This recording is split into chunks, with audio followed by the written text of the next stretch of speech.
एक 3 डबल गरौँ एकै सुरमा ओम नमो भगवते वासुदेवाय ओम नमो भगवते वासुदेवाय नन्दनन्दनाय प्रभु नन्दनन्दनाय नाय ओम नमो भगवते वासुदेवाय ओम नमो भगवते वासुदेवाय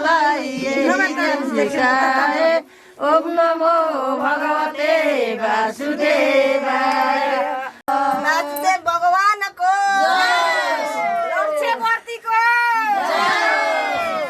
काशीवारा माताको नजु बरु अलि यहाँ उठ्छ जाए त्यो बाती एक मुठो बोकिराको ल ल काशीवारा माताजीको मलाई लैजाऊ न पाथिभरा धामैमा भजन गाउँदैछु उनैको नामैमा मलाई लैजाऊ न पाथिभरा धामैमा भजन गाउँदैछु उनैको नामैमा मैले पाइन भोलि भोलि भन्दा भन्दै जान मैले पाइन मलाई लैजाऊ न पाथिभराको नामैमा भजन गाउँदैछु हजुरको नामैमा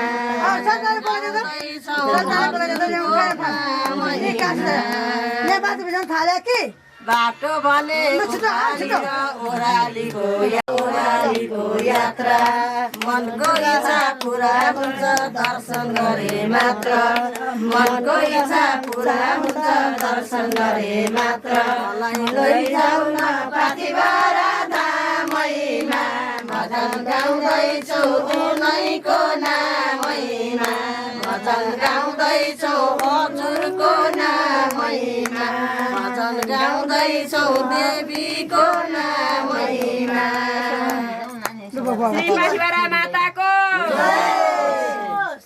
जाने कतै थियो रहर माइत जाने कतै थियो रहर सबै देवऋषि मुनि यज्ञतिर आए सबै देवऋषि मुनि यज्ञतिर आए सबै देवऋषि मुनि खुसीले रमाए सबै देवऋषि मुनि खुसीले रमाए देवी कतै रोइन् धरर सती देवी कतै रोइन् धरर माइत जाने कतै थियो रहर माइत जाने कतै थियो रहर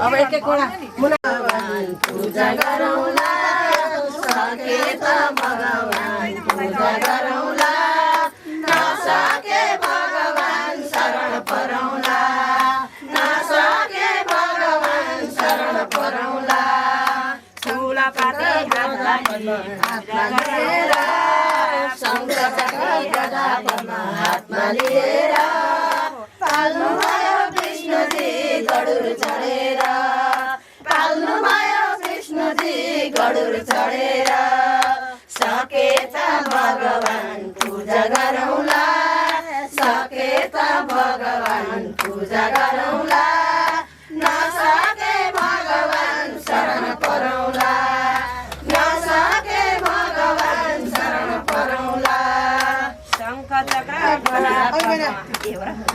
ढकमका फुल फुलो चन्दनबारीमा ढकमका फुल फुलो चन्दनबारीमा टिपी ल्याउन राधिका सुनको थालीमा टिपी ल्याउन राधिका सुनको थालीमा सके त भगवान सके त भगवान पूजा गरौँला नसके भगवान शरण परौँला नसके भगवान शरण परौँला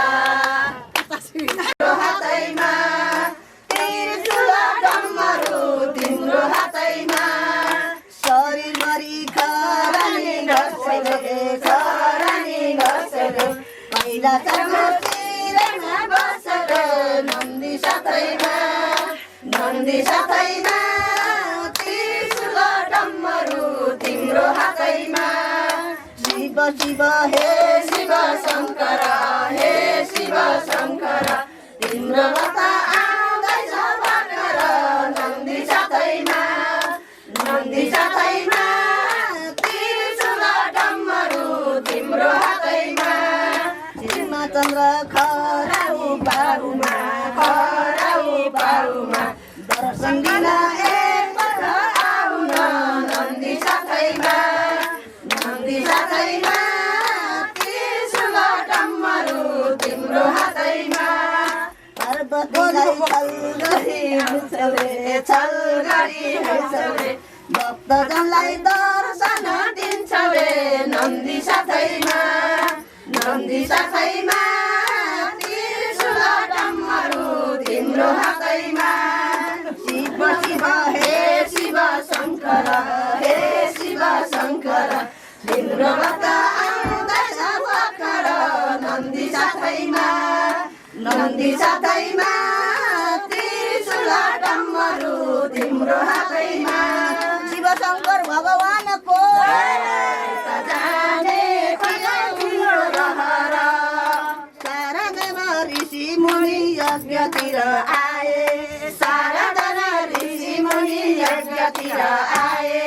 सबैले ऋषि मुनि खुसीले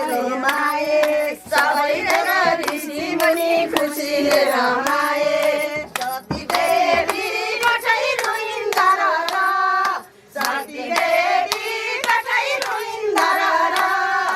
माइत जाने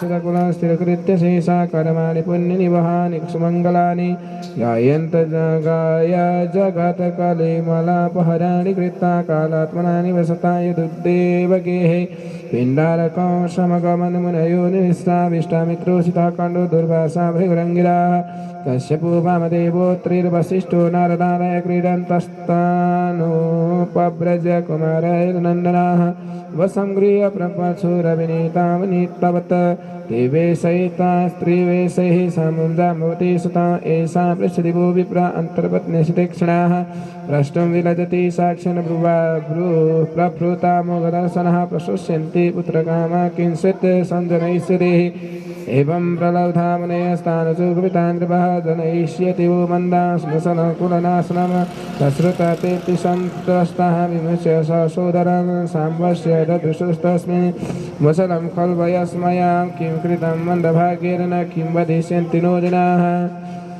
इति विह्वलितार्गेहदानाय मुसलं ययोः तच्चोपनीतसरसे परिम्लानमुखश्रियः राज्ञ आवेदयान् चक्रुः सर्वयादवसन्निधौः सुतामोघं विप्रशापं दृष्टा च मुसलं नृपा विस्मिता भयसन्त्रस्ता बभूवद्वारकौकसः चूर्ण इत्तामुसलं यदुराजसाहुकः समुद्रसलिले प्राशिल्लोकं च शवशेषितं कश्चिन्मर्त्युग्रशिल्लोहं चूर्णति तरलैस्ततः उद्यमानानि वेलायां लग्नायासन् किलेरकाः मत्स्युगृहीतमस्यग्निर्जालेन निसहर्णवे अस्योदरगतं लोहं ससन्ने लुब्धकुकरद भगवान् ज्ञात सर्वार्थः ईश्वरोऽपि तदन्यथा कर्तुं नैच्छद्विप्रशापं कालरूप्यन्यबोधत।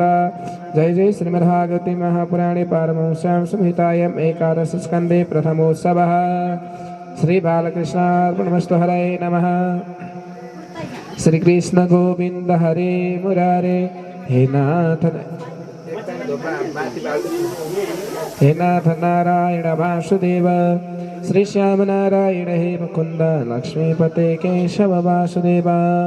ओम नमो भगवते वासुदेवाय। श्रीशुकोवाच गोविंद भजगुप्ताय द्वारवत्या कुरुवः अवासिन् नारदो विष्णु कृष्णोपासनलालसाः कोनुराजन् नितीन्द्रियवान् मुकुन्द चरणाम्बुजान् भजे सर्वतो मृत्युरूपस्य ममरोत्तमैः तमेकदा तु देवर्षि वसुदेव गृहागतम् अर्चितं सुखमासीन नमभिवाद्येदमब्रवीत्। वसुदेव उवाच भगवन् भवतो यत्र संस्थैः स्मरेण कृपणानां यथा मित्रोत्तमश्लोकवर्त्मनः भूतान् देवदुरितान् दुःखाय च सुखाय च सुखाय वै साधूनां त्वादृशाम् अच्युतात्मनाः भजन्ति ये यथा देवने देवापि तथैवतां सा एव कर्मसचिवः साधो दिनवत्सरा ब्रह्मस्तथा विवृक्षामो धर्मान् भागवतास्तवः यश्रुतश्रुतया मृत्युमुच्यते सर्वतो भयात् अहं किल पुरानन्तं प्रजार्थो भुविमुक्तिरः अपूजयं नकामकर्भेदानां यशचेतशम्भव वासुदेवे कनिलय स वै भागवतोत्तमः हे सर्वकर्मभ्यां न वर्णः समुदातिभिः सजतेऽस्मिन् संहारो द्वे हे द्वै वैष्णवाग्र्यः भागवतो रविक्रमं विशाखा प्रकानित्य सर्वप्रकार कृष्णाय नमः कल किया रे 20 से नाम है यहाँ के छनी यही होला होटल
जय जय देव हरे जय जय देव हरे आज पारेची जोडी जोडी भर गरौँ त दुईजना मोचनाए भव मोचनाए त्रिभुवन भवन निदाना जय जय देव हरे त्रिभुवन भवन निदाना जय जय देव हरे जनक सुता कृता भूषण जिता देव हरे समर समिता दर्श जय जय देव हरे अभिनव जलधर सुंदर घृत मंतर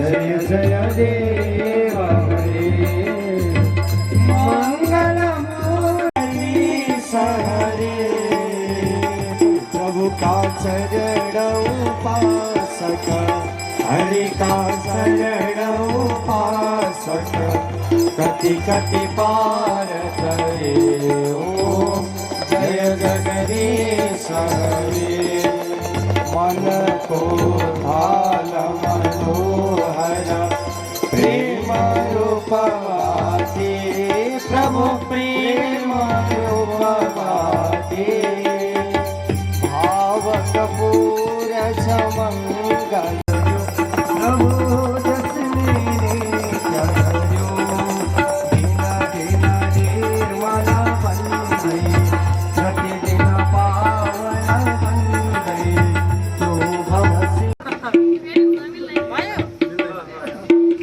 बाय सिंगल होले पनि हुन्छ नि त होइन यहाँ मात्रै सिंगल हुनुहुन्छ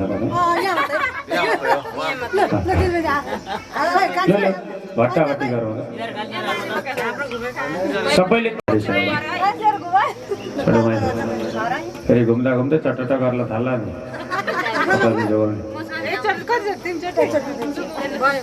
कान्छी त आज भद्रकाली जस्तै भएछ कपाल पनि माथि लगेछ जट्टा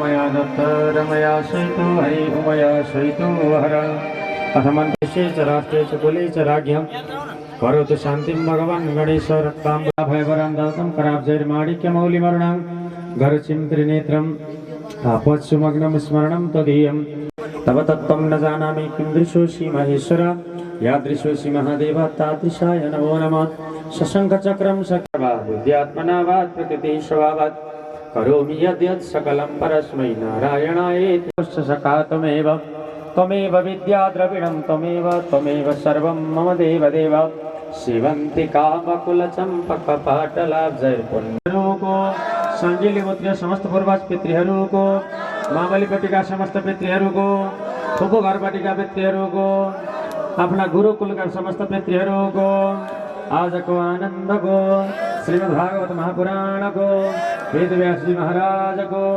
सुखदेवजी महाराजको परीक्षितजी महाराजको जय भन्ने भक्तजनहरूको श्रीमती स्वरूप श्रीमद् भागवत सप्ताह ज्ञान महायज्ञमा नतमस्तक हुँदै मण्डपस्थ स्थापित पूजित 33 कोटी देवी देवताका चरण कमलमा साष्टाङ्ग प्रणिपात नमन। यज्ञमा वर्णित गणपति गुरुदेव वेदपाठी ब्रह्मचारी गुरु र व्यासमा आसीन परम विद्वत प्रवर व्यासाचार्य गुरुवर कला र कलाका धनी सङ्गीतकार मित्रहरू ध्वनि नियन्त्रक मित्र अनि स्मृतिका पानाहरूमा हाम्रा यी सुन्दर क्षणहरूलाई कैद गर्न प्रथम दिनदेखि अनवरत खट्नुहुने क्यामेराम्यान मित्र साण्डिल्य गोत्रीय समस्त कर्ता परिवार काफ्ले कर्ता परिवार साथै भागवतको आज सप्तम दिवस अन्तिम सत्र हो यो हाम्रो। अब यो सत्रलाई विश्राम गरेर आरती गरिसकेपछि फेरि हामी कथाका लागि बस्दैनौँ। यो सत्रमा भागवतको रसास्वादनका निमित्त पाल्नुहुने ममतामयी माताहरू भावमय पिताजीहरू धर्मप्राण युवा सजनबिन साथीहरू साथै साना साना बालगोपाल नानीहरू सबैलाई एकमुष्ट राधे राधे। आउनुहोस् हामी नाम सङ्कीर्तनलाई गायन गर्दै श्रवण गर्दै कथामा प्रवेश गर्नेछौँ। राधे राधे गोविन्द गोविन्द राधे राधे राधे गोविन्द राधे गोपाल राधे गोपाल राधे गोपाल राधे मुरली मनोहर गोपाल राधे राधे राधे गोविंद गोविंद राधे राधे गोविंद राधे राधे गोविंद गोविंद राधे राधे राधे राधा कृष्ण राधा राधा राधा राधा कृष्ण राधा कृष्ण राधा राधा कृष्ण राधा राधा राधा। काली हवनको उद्धार गरेर भगवान जब प्रवर्षण पर्वतमा भगवान र बलराम दाउ चढ्नुभयो तलबाट जरासन्धले आगो लगाइदियो कृष्ण बलराम मरे भनेर ढुक्क भरो। भगवानले द्वारिकापुरीको निर्माण गर्नुभयो। रातारात विश्वकर्मालाई बोलाएर र सबै आफ्ना परिकरहरू आफ्ना माता पिता सबैलाई लिएर भगवान द्वारिकातर्फ बसाइ सर्नुभयो। त्यहाँबाट भगवानको रुक्मिणीसँग विवाह भएको दिव्य प्रसङ्ग झाँकीलाई प्रस्तुत गर्दै गर्दै त्यही झाँकीमा नाच्दै गाउँदै रमाउँदै हिजोको सत्रलाई हामीले विराम गर्यौँ। र अब द्वारिकामा एउटा सानो प्रान्तका राजा थिए सत्राजित नाम गरेका। उनले भगवान सूर्यलाई खुसी बनाएर स्यमन्तक नाम गरेको मणिलाई प्राप्त गरेका थिए। स्यमन्तक नाम गरेको मणिलाई सत्राजित राजाले प्राप्त गरेका थिए। एक दिन त्यो स्यमन्तक मणिलाई कण्ठमा धारण गरेर द्वारिकामा आएछन्, राजसभामा आए। त्यस सभा बसेको थियो। सभामा सबैले देखे भगवान सूर्य समान ध्वजाल्यमान छन्। भगवान कृष्णले भन्नुभएछ, हे सत्राजित, तिमीलाई यो मणिको केही पनि काम छैन। स्यमन्तक मणि भनेको यस्तो मणि हो जसले चाहिँ दिनमा हजारौं किलो सुन प्रदान गर्थ्यो है। अहिले भेटेदेखि त राधे प्रदान गर्थ्यो। तिमीलाई यो काम छैन, मेरो त परिवार पनि ठुलो छ बाबा, त्यसैले गर्दा यो मलाई देऊ भनेर भगवानले माग्नुभयो। तिनले दिएनन्। त्यस पछाडि उनका भाइले त्यो स्यमन्तक मणिलाई धारण गरेर वनमा गए। त्यही सिंहसँग भेट भयो। सिंहसँग भेट भइसकेपछि सिंहले स्यमन्तक मणि र उनका भाइ दुवैलाई गोविन्दाय नमो नमः। अब भाइ फर्केर आएन, मणि पनि हरायो। सत्राजित राजाले आज भगवान कृष्णलाई लालसन लगाए, मलाई मागेको थियो मैले दिइनँ, मेरो भाइलाई पनि मारो, यो मणि पनि लगो। भगवान कृष्णलाई अब जब कलङ्क लाग्यो जीवनमा, कलङ्क लागिसके पश्चात अब त्यो स्यमन्तक मणि खोज्नलाई भगवान वन डुल्न लाग्नुभयो आफ्ना सैनिकहरूलाई लिएर। जब वनमा सत्राजित राजाका भाइको जब लास भेटियो, सब भेटिएपछि त्यहाँनिर सिंहका पाइला थिए, तिनीहरूलाई पाइलालाई पछ्याउँदै जानुभयो। त्यो पाइला गएर एउटा गुफामा टुङ्गियो। गुफामा टुङ्गिसके पश्चात हेर्दाखेरि त्यहाँनिर त्यो सिंह पनि मरेको भेटियो, सब भेटियो। अब भगवान अरू सबै परिकरहरूलाई छोडेर भित्र पस्नुभयो र गुफामा बसिसकेपछि भित्र एउटी युवतीले त्यो मणि खेलाउँदै बसेकी रहेछन्। देवी, यो मणिका कारणले गर्दा त मेरो त बेइज्जत भयो, मलाई कलङ्क लाग्यो, यो मणि मलाई देऊ भनेर माग्नुभयो। माग्दाखेरि उनका पिताजी आए जो भालु रहेछन्, जसको नाम थियो जाम्बवन्त। त्रेता युगदेखि भगवानको प्रतीक्षामा बसेका थिए। अब जाम्बवन्तलाई यस्तो भयो, जाम्बवन्तजी मलाई मणि दिनुहोस् भन्दा दिएनन्। यदि मणि चाहिन्छ भने मसँग युद्ध गरेको हो, तिमी म चिन्दिन। 28 दिनसम्म भगवान कृष्ण र जाम्बवन्तको बडा दिव्य युद्ध भयो। र देवी भागवतमा के प्रसङ्ग आउँछ भने यो 28 दिनमा चाहिँ वसुदेव र देवकीले माता परम्बा भगवती जगतजननी दुर्गा माताको आराधना गरेको प्रसङ्ग देवी भागवतमा आउँछ। र तिनी भगवती दुर्गाका शक्तिले भगवान कृष्णले युद्धलाई जित्नुभयो भन्ने प्रसङ्ग देवी भागवतमा आउँछ, तर भागवतमा छैन त्यो कुरा। र भगवानले 28औं दिन अब आज जाम्बवन्तलाई युद्धमा हराउनु भयो। युद्धमा हराइसकेपछि जब धडामसँग पृथ्वीमा गिरे त्यतिखेर थाहा भयो यी भगवानै रहेछन्। किनभने जाम्बवन्त यति बलवान, वामन भगवानले जब त्रिविक्रम रूप धारण गर्नुभयो त्यतिखेर पृथ्वी सहित वामन भगवानलाई 7 परिक्रमा लगाएका थिए अरे तिनले, त्यति द्रुत गतिमा चल्ने पनि बलवान पनि। अनि पूर्व समयमा जब त्रेतायुगमा भगवान रामले अवतार लिनुभयो, रावणसँग निशाचरहरूसँग युद्ध भयो, तर जाम्बवन्तसँग युद्ध गर्ने कोही पनि भएनन्। त्यतिखेर त्यति बलवान कोही भएनन्। जब युद्ध सकियो, भगवान रामले युद्ध जित्नुभयो, सीता मातालाई वापस ल्याउनु भयो। जाम्बवन्तजी सानो मुख लाएर निराश भएर बस्नु भएछ। भगवानले सोध्नुभयो, के भयो जाम्बवन्त, किन यस्तो मुख लाएर बस्नुभयो भन्दा, भगवान मैले त युद्ध गर्नै पाइनँ, मसँग युद्ध गर्न समर्थ यदि कोही छ भने तपाईँ मात्रै हुनुहुन्छ, तपाईँ र म अब युद्ध गरौँ। भगवानले भन्नुभयो, हेर्नुहोस् म त मर्यादालाई स्थापित गर्न जगतमा आएको हुँ। आफ्नै पक्षमा लागेर तपाईँले मेरो पक्षमा धेरै कर्महरू गर्नुभएको छ। म तपाईँसँग युद्ध त गर्दिनँ, तपाईँ मेरो प्रतीक्षा गर्नुहोला। त्रेता युगमा जब लीला पुरुषोत्तम भएर आउनेछु त्यतिखेर म तपाईँसँग 28 दिनसम्म युद्ध गरौँला, तपाईँको धोको पुग्ने गरी।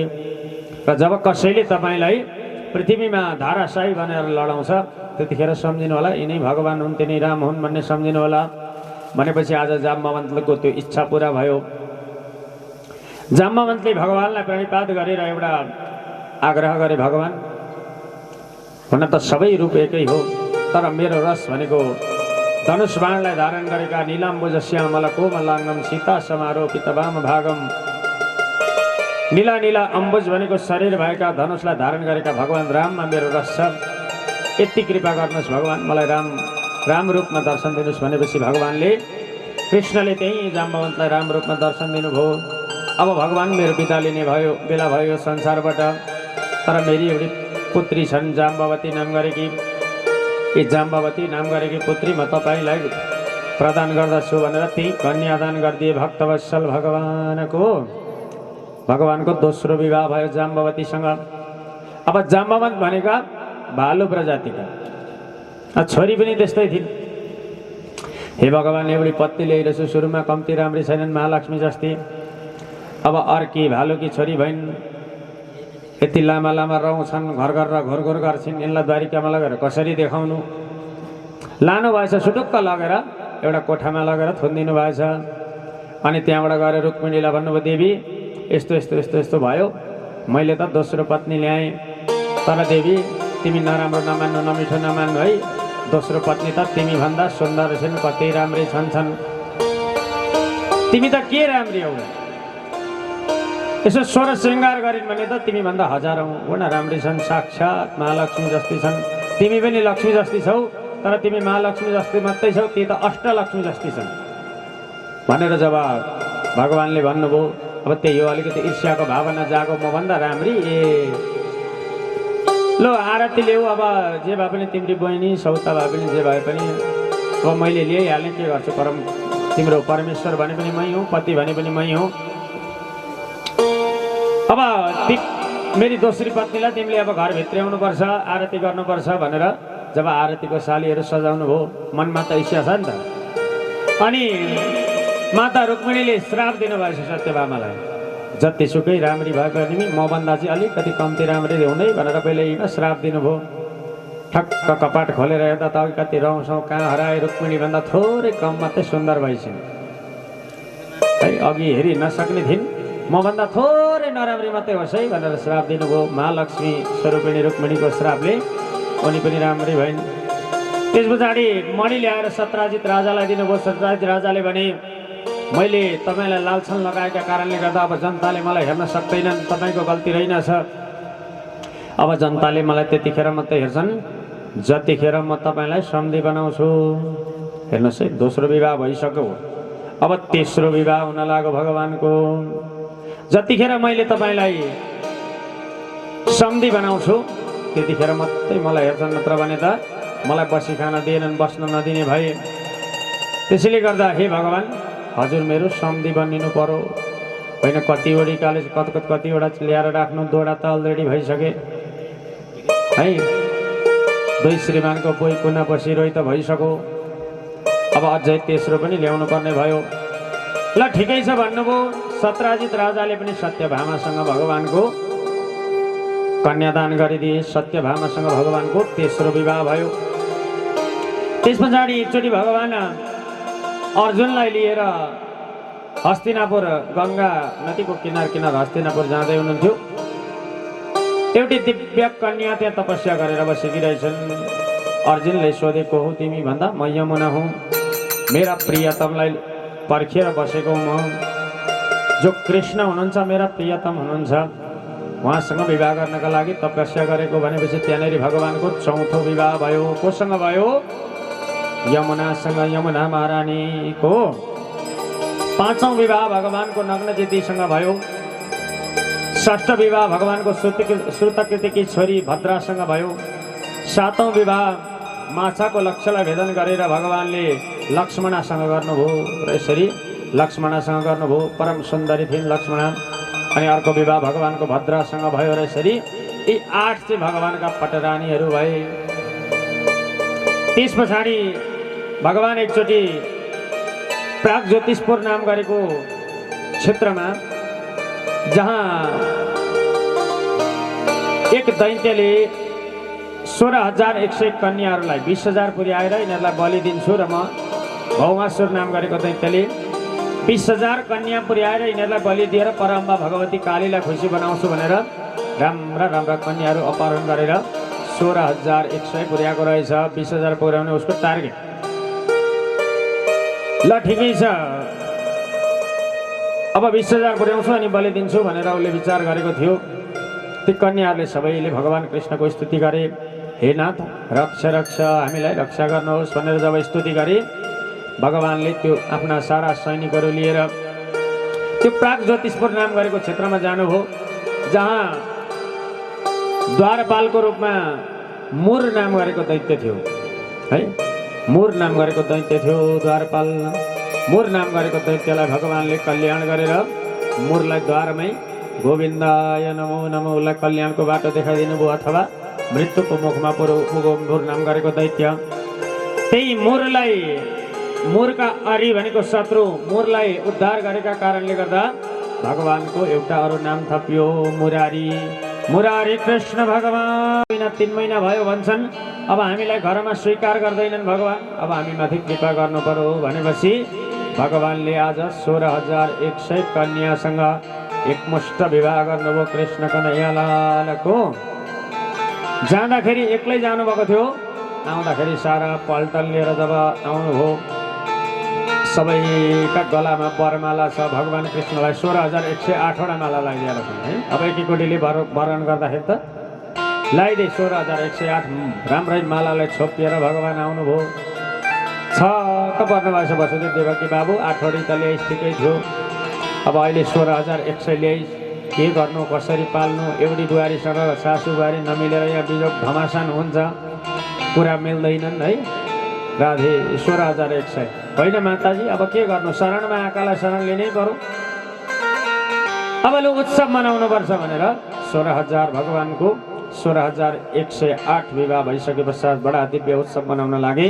आउनुहोस् हामी पनि एउटा भजन श्रवण गरौँ, त्यस पछाडि अगाडिका प्रसङ्गमा अगाडि बढ्नेछौँ। भक्तवत्सल भगवानको प्रभु तिम्रो सम्झना मृत्यु जीवन यसै लहलहैमा मृत्यु जीवन सम्झना आएला प्रभु तिम्रो सम्झना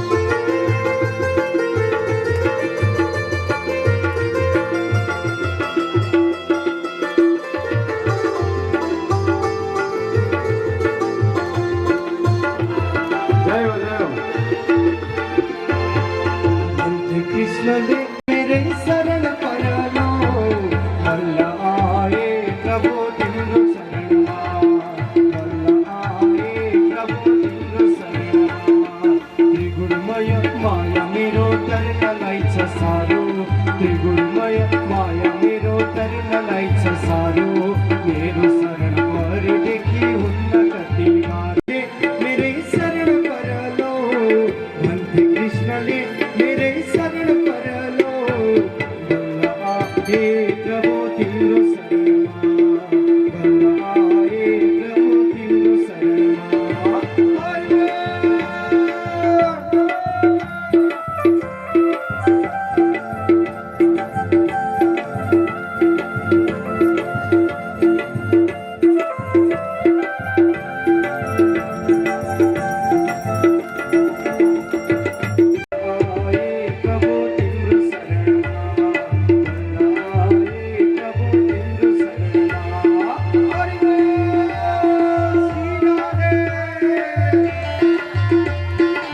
शरणमा अनिरुद्धलाई पलङ सहित लगेर उषाका दरबारमा स्थापित गरिदिन्।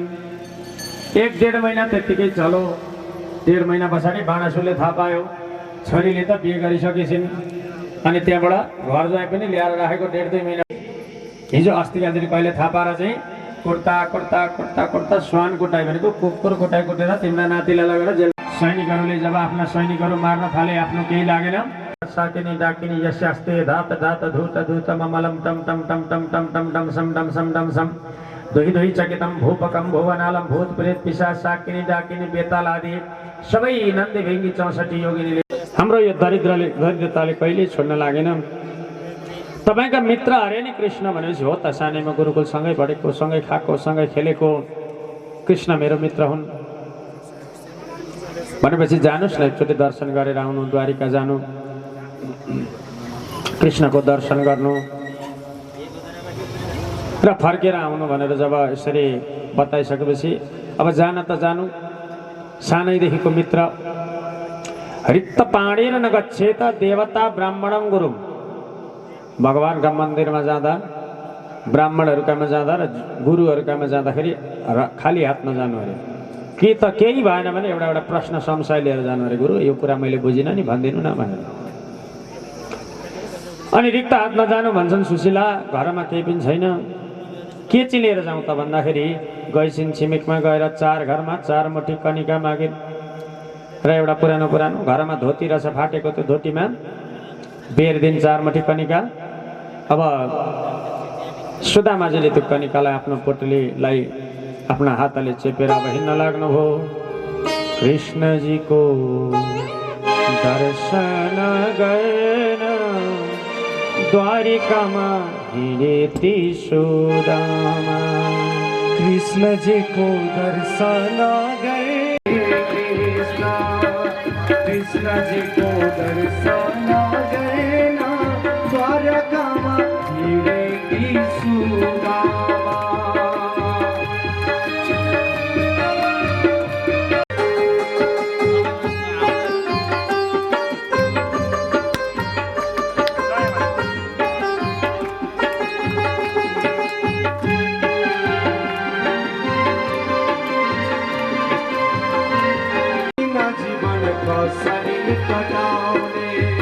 प्रभु दर्शन बिना जीवन कसरी कटाउने।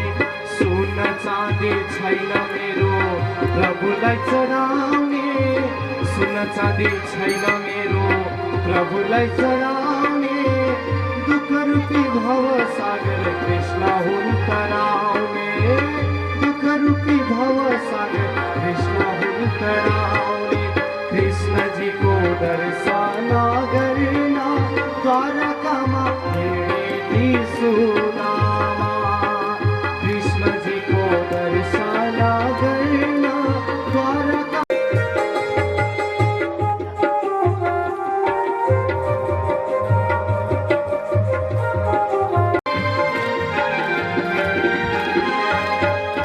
पुगेपछि द्वारिकामा द्वारपाललाई सोधे।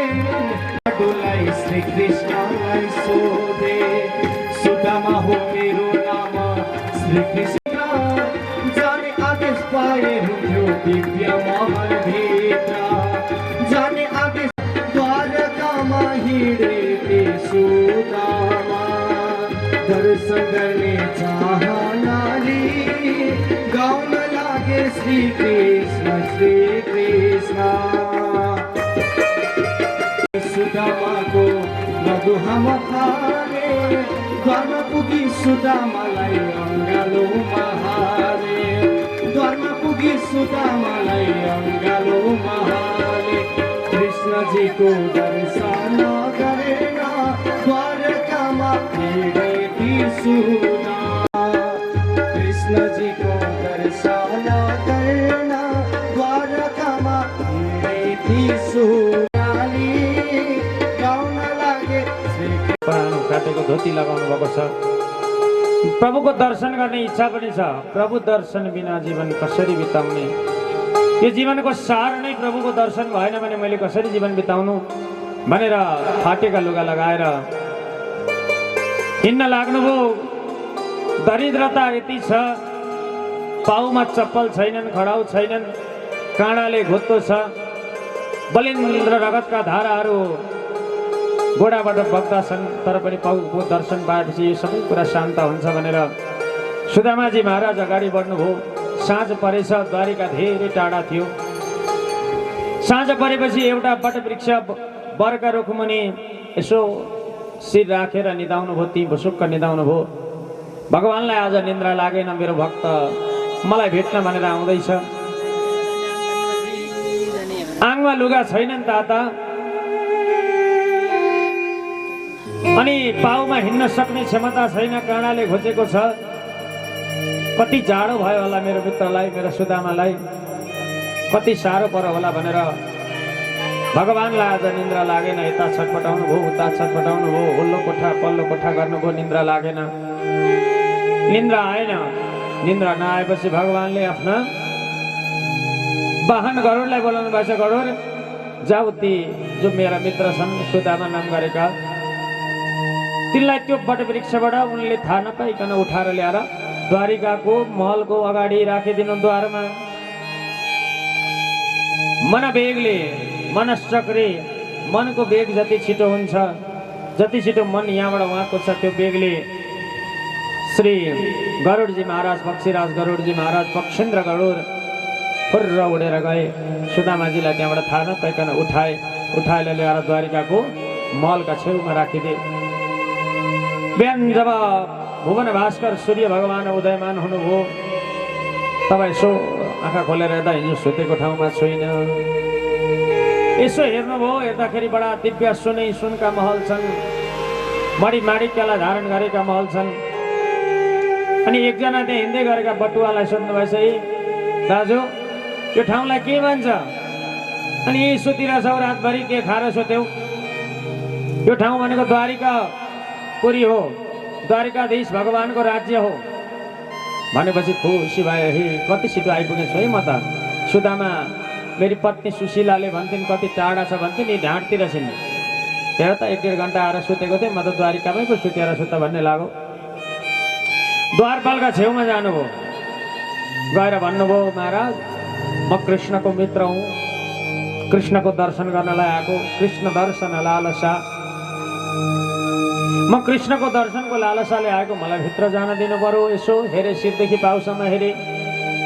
भगवान कृष्णलाई भेट्न त राम्रै चिटिक्क परेर आउँथे, धोती कुर्ता मजाले लगाएर आउँथे। द्वारिकाधीश भगवानको भेट गर्न भनेर सबै बडा सजी सजावटका साथ आउँथे। यो त होइन होला मित्र, र पनि भगवानलाई गएर सोध्नु पर्यो भनेर एउटा द्वारपाल खोलेर कुदेर भित्र गयो। भित्र गएर भगवान एकजना ब्राह्मण देवता आउनु भएको छ। धोती फाटेको धोती लगाउनु भएको छ, शरीर हेरिसक्नु छैन, गोडामा सबै काँडा भिजेर रक्तमय भएको छ। तर भन्न चाहिँ तपाईँका मित्र भन्नुहुन्छ। मेरा मित्र? अनि नाम के अरे सोध्यौ? सोद्धाखेरि सुदामा भनेर जब सुदामा नाम भगवानका कानमा पुग्यो, मुकुट लाउनलाई ठिक्क पर्नु भएको रहेछ। मुकुट हातमा बोकेर अब भगवान त गर्नुभयो। ए महाराज महाराज पक्नु हामी गएर ल्याइहाल्छौँ नि तपाईँका मित्रलाई भन्दै मन्त्रीहरू पछाडि पछाडि लागे।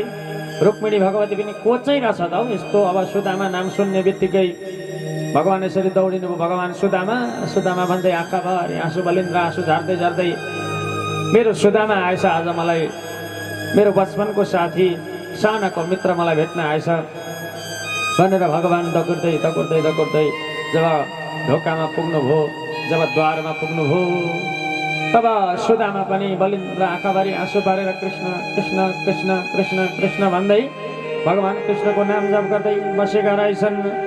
सहस्रोत्थाय चाभेत्य द्वाभ्यं पर्यगृहान् मुदा। जब भेट्ने बित्तिकै भगवान कृष्णका पाउमा चप्पल पनि थिएनन्, त्यसरी कुद्नुभयो। खडाब लगाउन पनि बिर्सेर आफ्ना साथीलाई सम्झेर आफ्ना मित्रलाई भेट्नका निमित्त भगवान दगुरेर जानुभयो र अङ्कमाल गरे। दुवैका आँखाबाट खुसीका आँसु झर्न लागे। भगवानले सम्मानका साथमा सारा सैनिकहरूलाई आदेश दिनुभयो, मेरो मित्रले भुइँमा पाउ नराखिकन मेरो दरबारको सिंहासनमा गएर बस्नुपर्छ। यो सबै फुल बिछ्यायो यहाँनिर भनेर जाति चम्पक इत्यादि नाम गरेका फुलहरू बिछ्याइयो। फुलै फुलमा चल्दै चल्दै चल्दै चल्दै सुदामाजी महाराज आज कृष्णको दरबारभित्र प्रवेश गर्नुभयो। जब दरबारभित्र प्रवेश गर्नुभयो, भगवान कृष्ण आफ्नो सिंहासनको तलपट्टि बस्नुभयो र सिंहासनमा आफ्ना मित्रलाई राख्नुभयो। राखेर यसो पाउ हेर्नुभयो। पाउ हेर्दाखेरि रुक्मिणी जाऊ तातो पानी बनाएर ल्याऊ, मेरा मित्रको पाउ धोइदिन्छु म भनेर जब रुक्मिणीलाई अराउनु भयो, अराएर यसो पाउ हेर्नुभएछ, यति लामा लामा काँडा पसेका छन्, रगत बगिरहेको छ। मेरो मित्रले कति दुःख पाएछ नि भनेर आज भगवान धरी भगवान कृष्ण रुन लाग्नुभयो। जब भगवान रुन लाग्नुभयो, रुन लागेपछि जब ती भगवानका आँखाबाट झरेका बलिन्द्र ताता आँसुले जब ती सुदामाका गोडामा पर्न लागे, ती सुदामाका गोडा सुमसुमाउँदै भगवान जब रुन लाग्नुभयो, पानी परातको छोयो नै नेनन के बल से आँख धोए। पानी ल्याएको छैन तर आँखाबाट झरेका आँसुले नि सबै गोडा धोइदिनु भयो। आज सुदामालाई पनि ती नुनिला आँसुले जब गोडा भगवानका आँखाबाट झरेका आँसुले जब गोडा धोइयो, ती काँडाले घोचेको पोलेको दुखेको सबै बिर्सिनु हो। जब रुक्मिणीजीले लिएर आउनुभयो, पानी लिएर आउँदा अघि गोडा सफा भएका छन्। कसरी धोइयो भन्दा भगवानका आँखाका आँसुद्वारा धोइयो। रुक्मिणी भगवती पनि छक्क परिन्। भगवान कृष्णको कथा मैले श्रवण गरेको पनि थुप्रो भयो, उहाँसँग अर्धाङ्गिनी भएर जीवन बिताएको पनि थुप्रो भयो। जेलमा जन्मिनु हो, त्यहाँबाट गोकुल जानुभयो, त्यहाँ पनि कहिले अगासुर, कहिले बकासुर, कहिले पुतनाले आक्रमण गरिरहे। त्यस पछाडि आफ्ना प्राण प्रिय ग्वालाहरूलाई, यशोदा मातालाई, नन्द बाबालाई छोडेर मथुरा आउनुभयो। मथुरा आएपछि पनि आज जरासन्धाले आक्रमण, भोलि आक्रमण, पर्सि आक्रमण। त्यस पछाडि द्वारिका आउनुभयो। मैले पनि विवाहमा त्यस्तै पत्र पठाएँ, आफ्नो ज्यान जोखिममा लगाएर मेरो विवाह गर्नुभयो। त्यस पछाडि एक पत्नी होइन, दुई होइन, 16,108सँग विवाह गर्नुभयो। त्यसपछि पनि अनेक खालका जीवनमा पीडै पीडा हुँदा पनि आजसम्म भगवान कृष्णलाई रोएको देखेकी थिइनँ रुक्मिणीले। भगवान कृष्णको जीवनबाट हामीले सिक्नुपर्ने कुरा यही हो। भगवान कृष्णको तस्बिर हेर्नु भने कहीँ पनि रोको देख्नुहुन्छ, मुसुक्क हाँसेको वंशी बजाइरहेको देख्नुहुन्छ। तपाईँ हाम्रा जीवनमा के आपत्ति आयो? जन्मिने बित्तिकै आफ्ना जन्म दिने माता पितालाई छोड्नु पर्यो।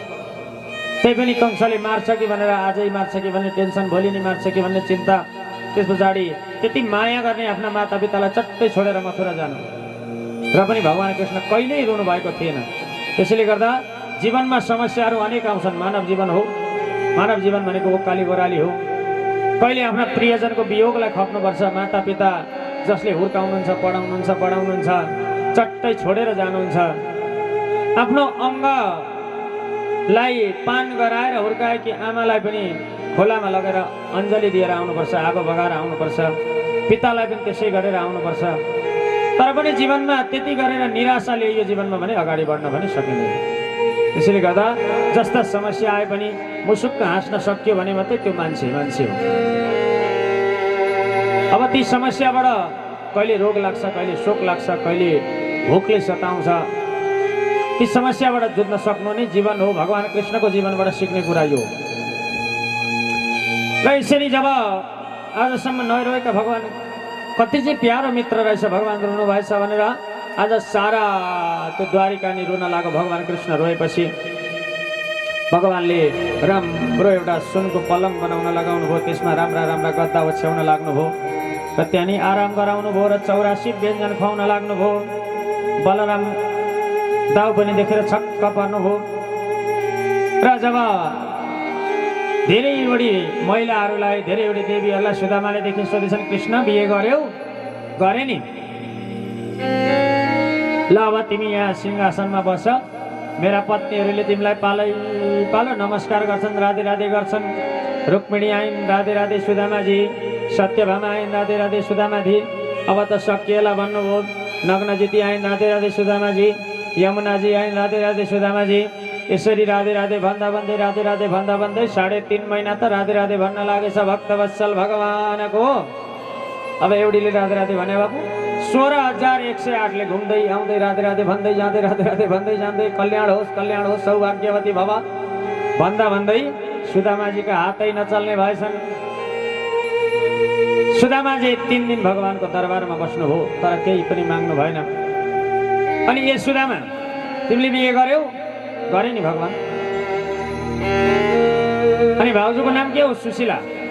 अनि तिमी मलाई भेट्न एउटा केही कोसेली नलिआयो?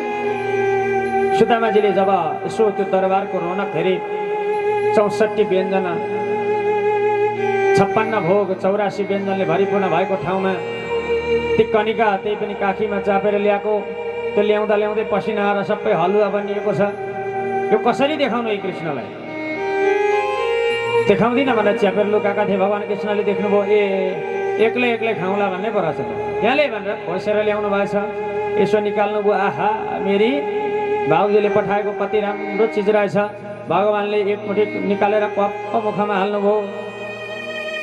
एक मुठी हाल्ने बित्तिकै जब मुखमा हालेर स्वादको आनन्द लिन लाग्नुभयो, त्यहाँबाट मनमा नै देवशिल्पी विश्वकर्मालाई बोलाउनु भएछ।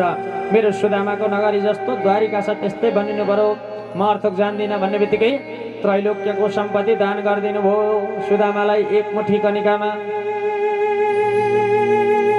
अर्को मुठी भगवानले हाल्नुभयो, यिनले मेरो जीवनभरि भक्ति प्राप्त गरून्। अब अर्को मुठी खाँदा चाहिँ म आफूलाई पनि यिनै सुदामालाई दान गरिदिनु पर्यो भनेर अर्को मुठी खान लाग्नु भएको थियो। रुक्मिणीजीले च्याप्पै पक्रिनु भयो हात।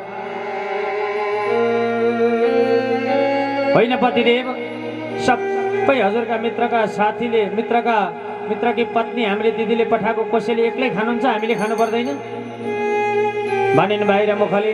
भित्रभित्रै चाहिँ भगवान कृष्णलाई भन्न लागेन, होइन भगवान हामी यत्र पत्नी छौँ 16,108। यी सबैलाई छोडेर आफ्ना भक्तैसँग जान खोज्दै हुनुहुन्छ नि, कति चाहिँ दयालु हुन सकेको भनेर यो सबै यसरी उगारिन् भगवानले। त्यो तेस्रो भाग लगेर राखिदेऊ है, भरे भोलि खान्छु म। कति चाहिँ मिठो रहेछ, भगवानले मिठो मानेर खानुभयो।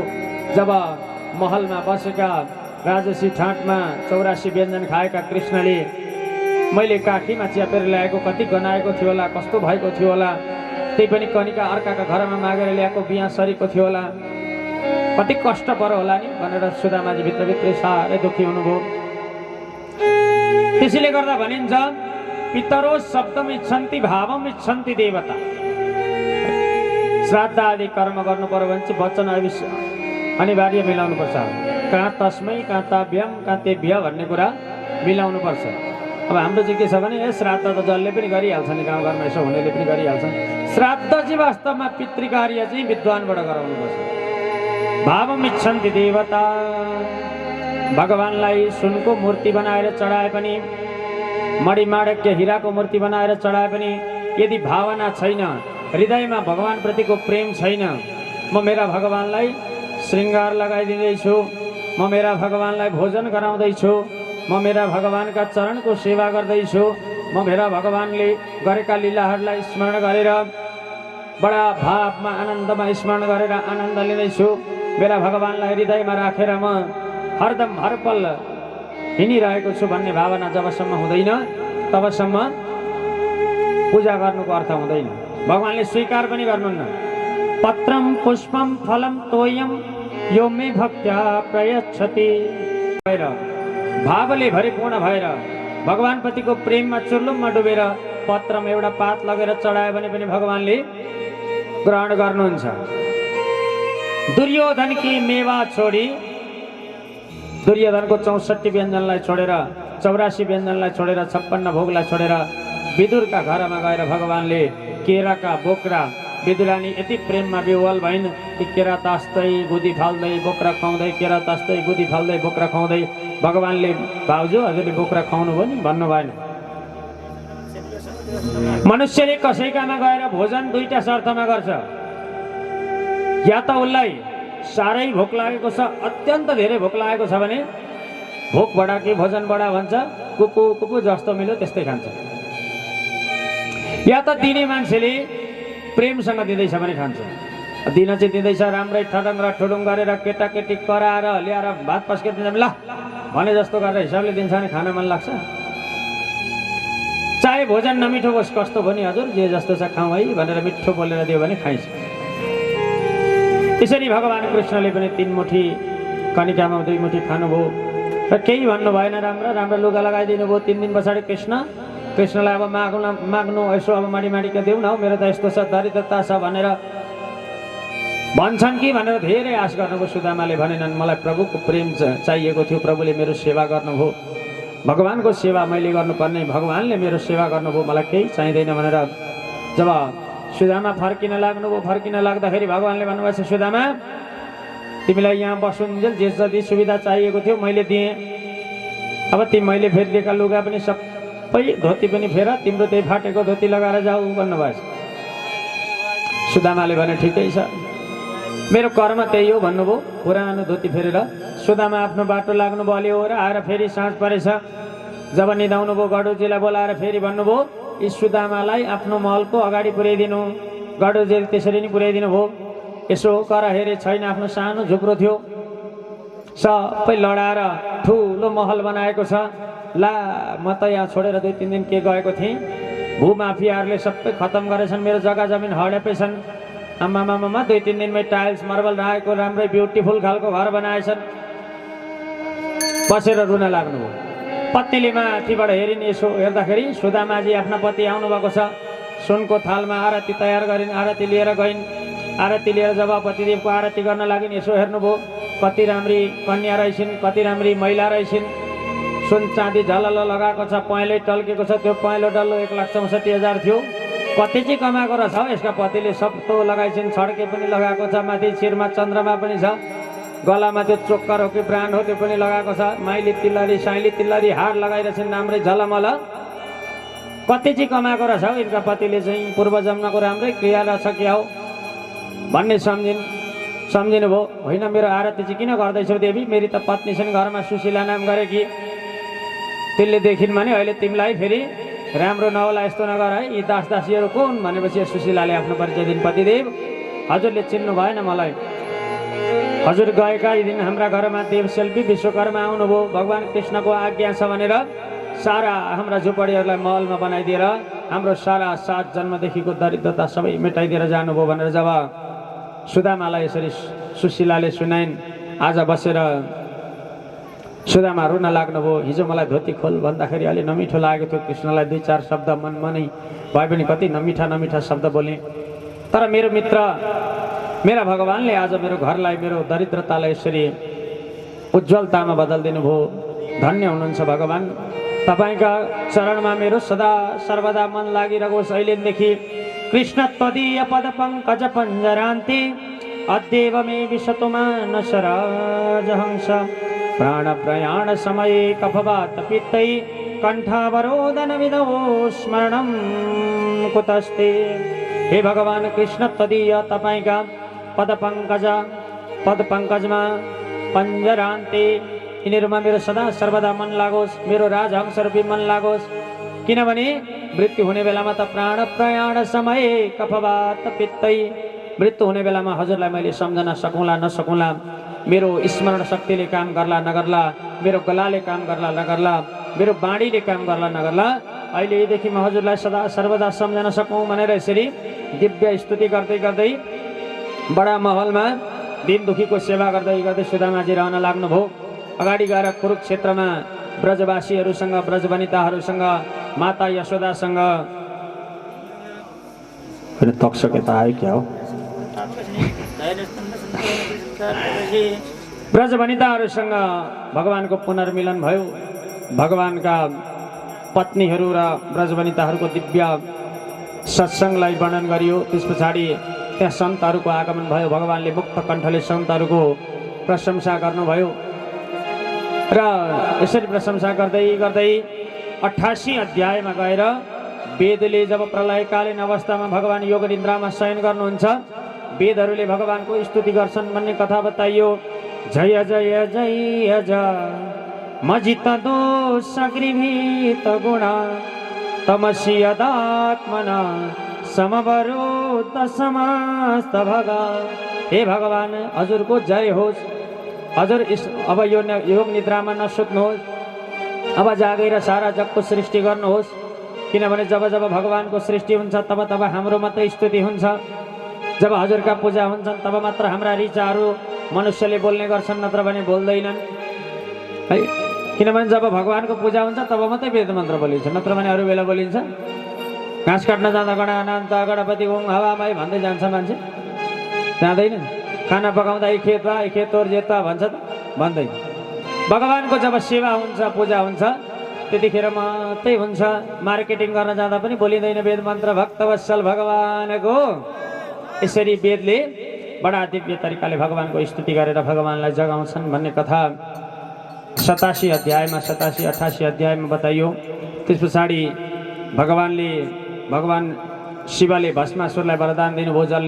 जसले भस्मासुरले तपस्या गरेर भगवान शिवसँग वरदान मागो, जसले मलाई जसका शिरमा मैले दुवै हात राखिदिन्छु त्यो भस्म होस् भनेर वरदान मागो।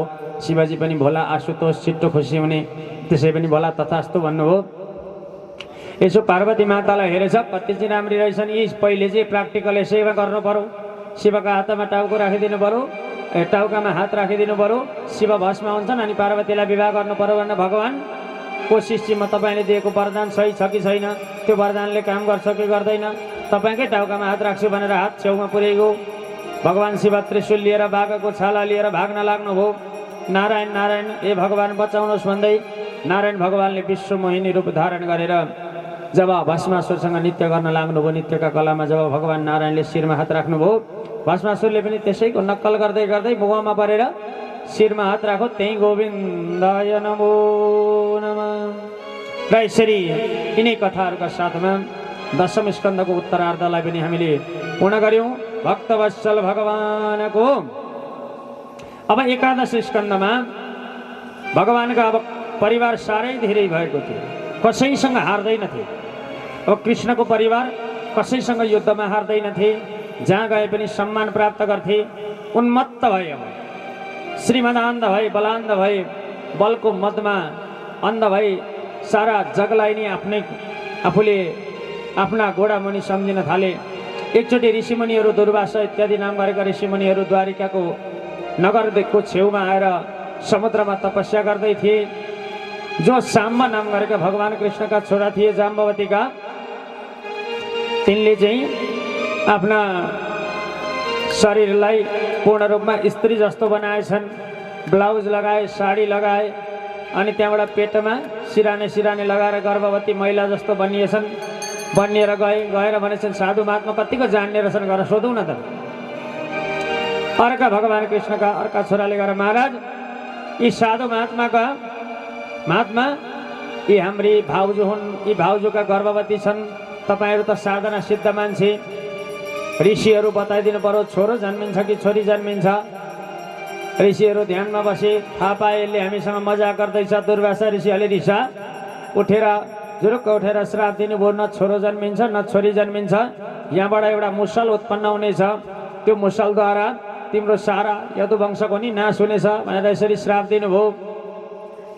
श्राप दिएपछि डराएर घर फर्केर कपडा खोल्दाखेरि जुन कपडा पेरेका थिए त्यसका भित्र यत्रो एउटा मुसल रहेछ कालो।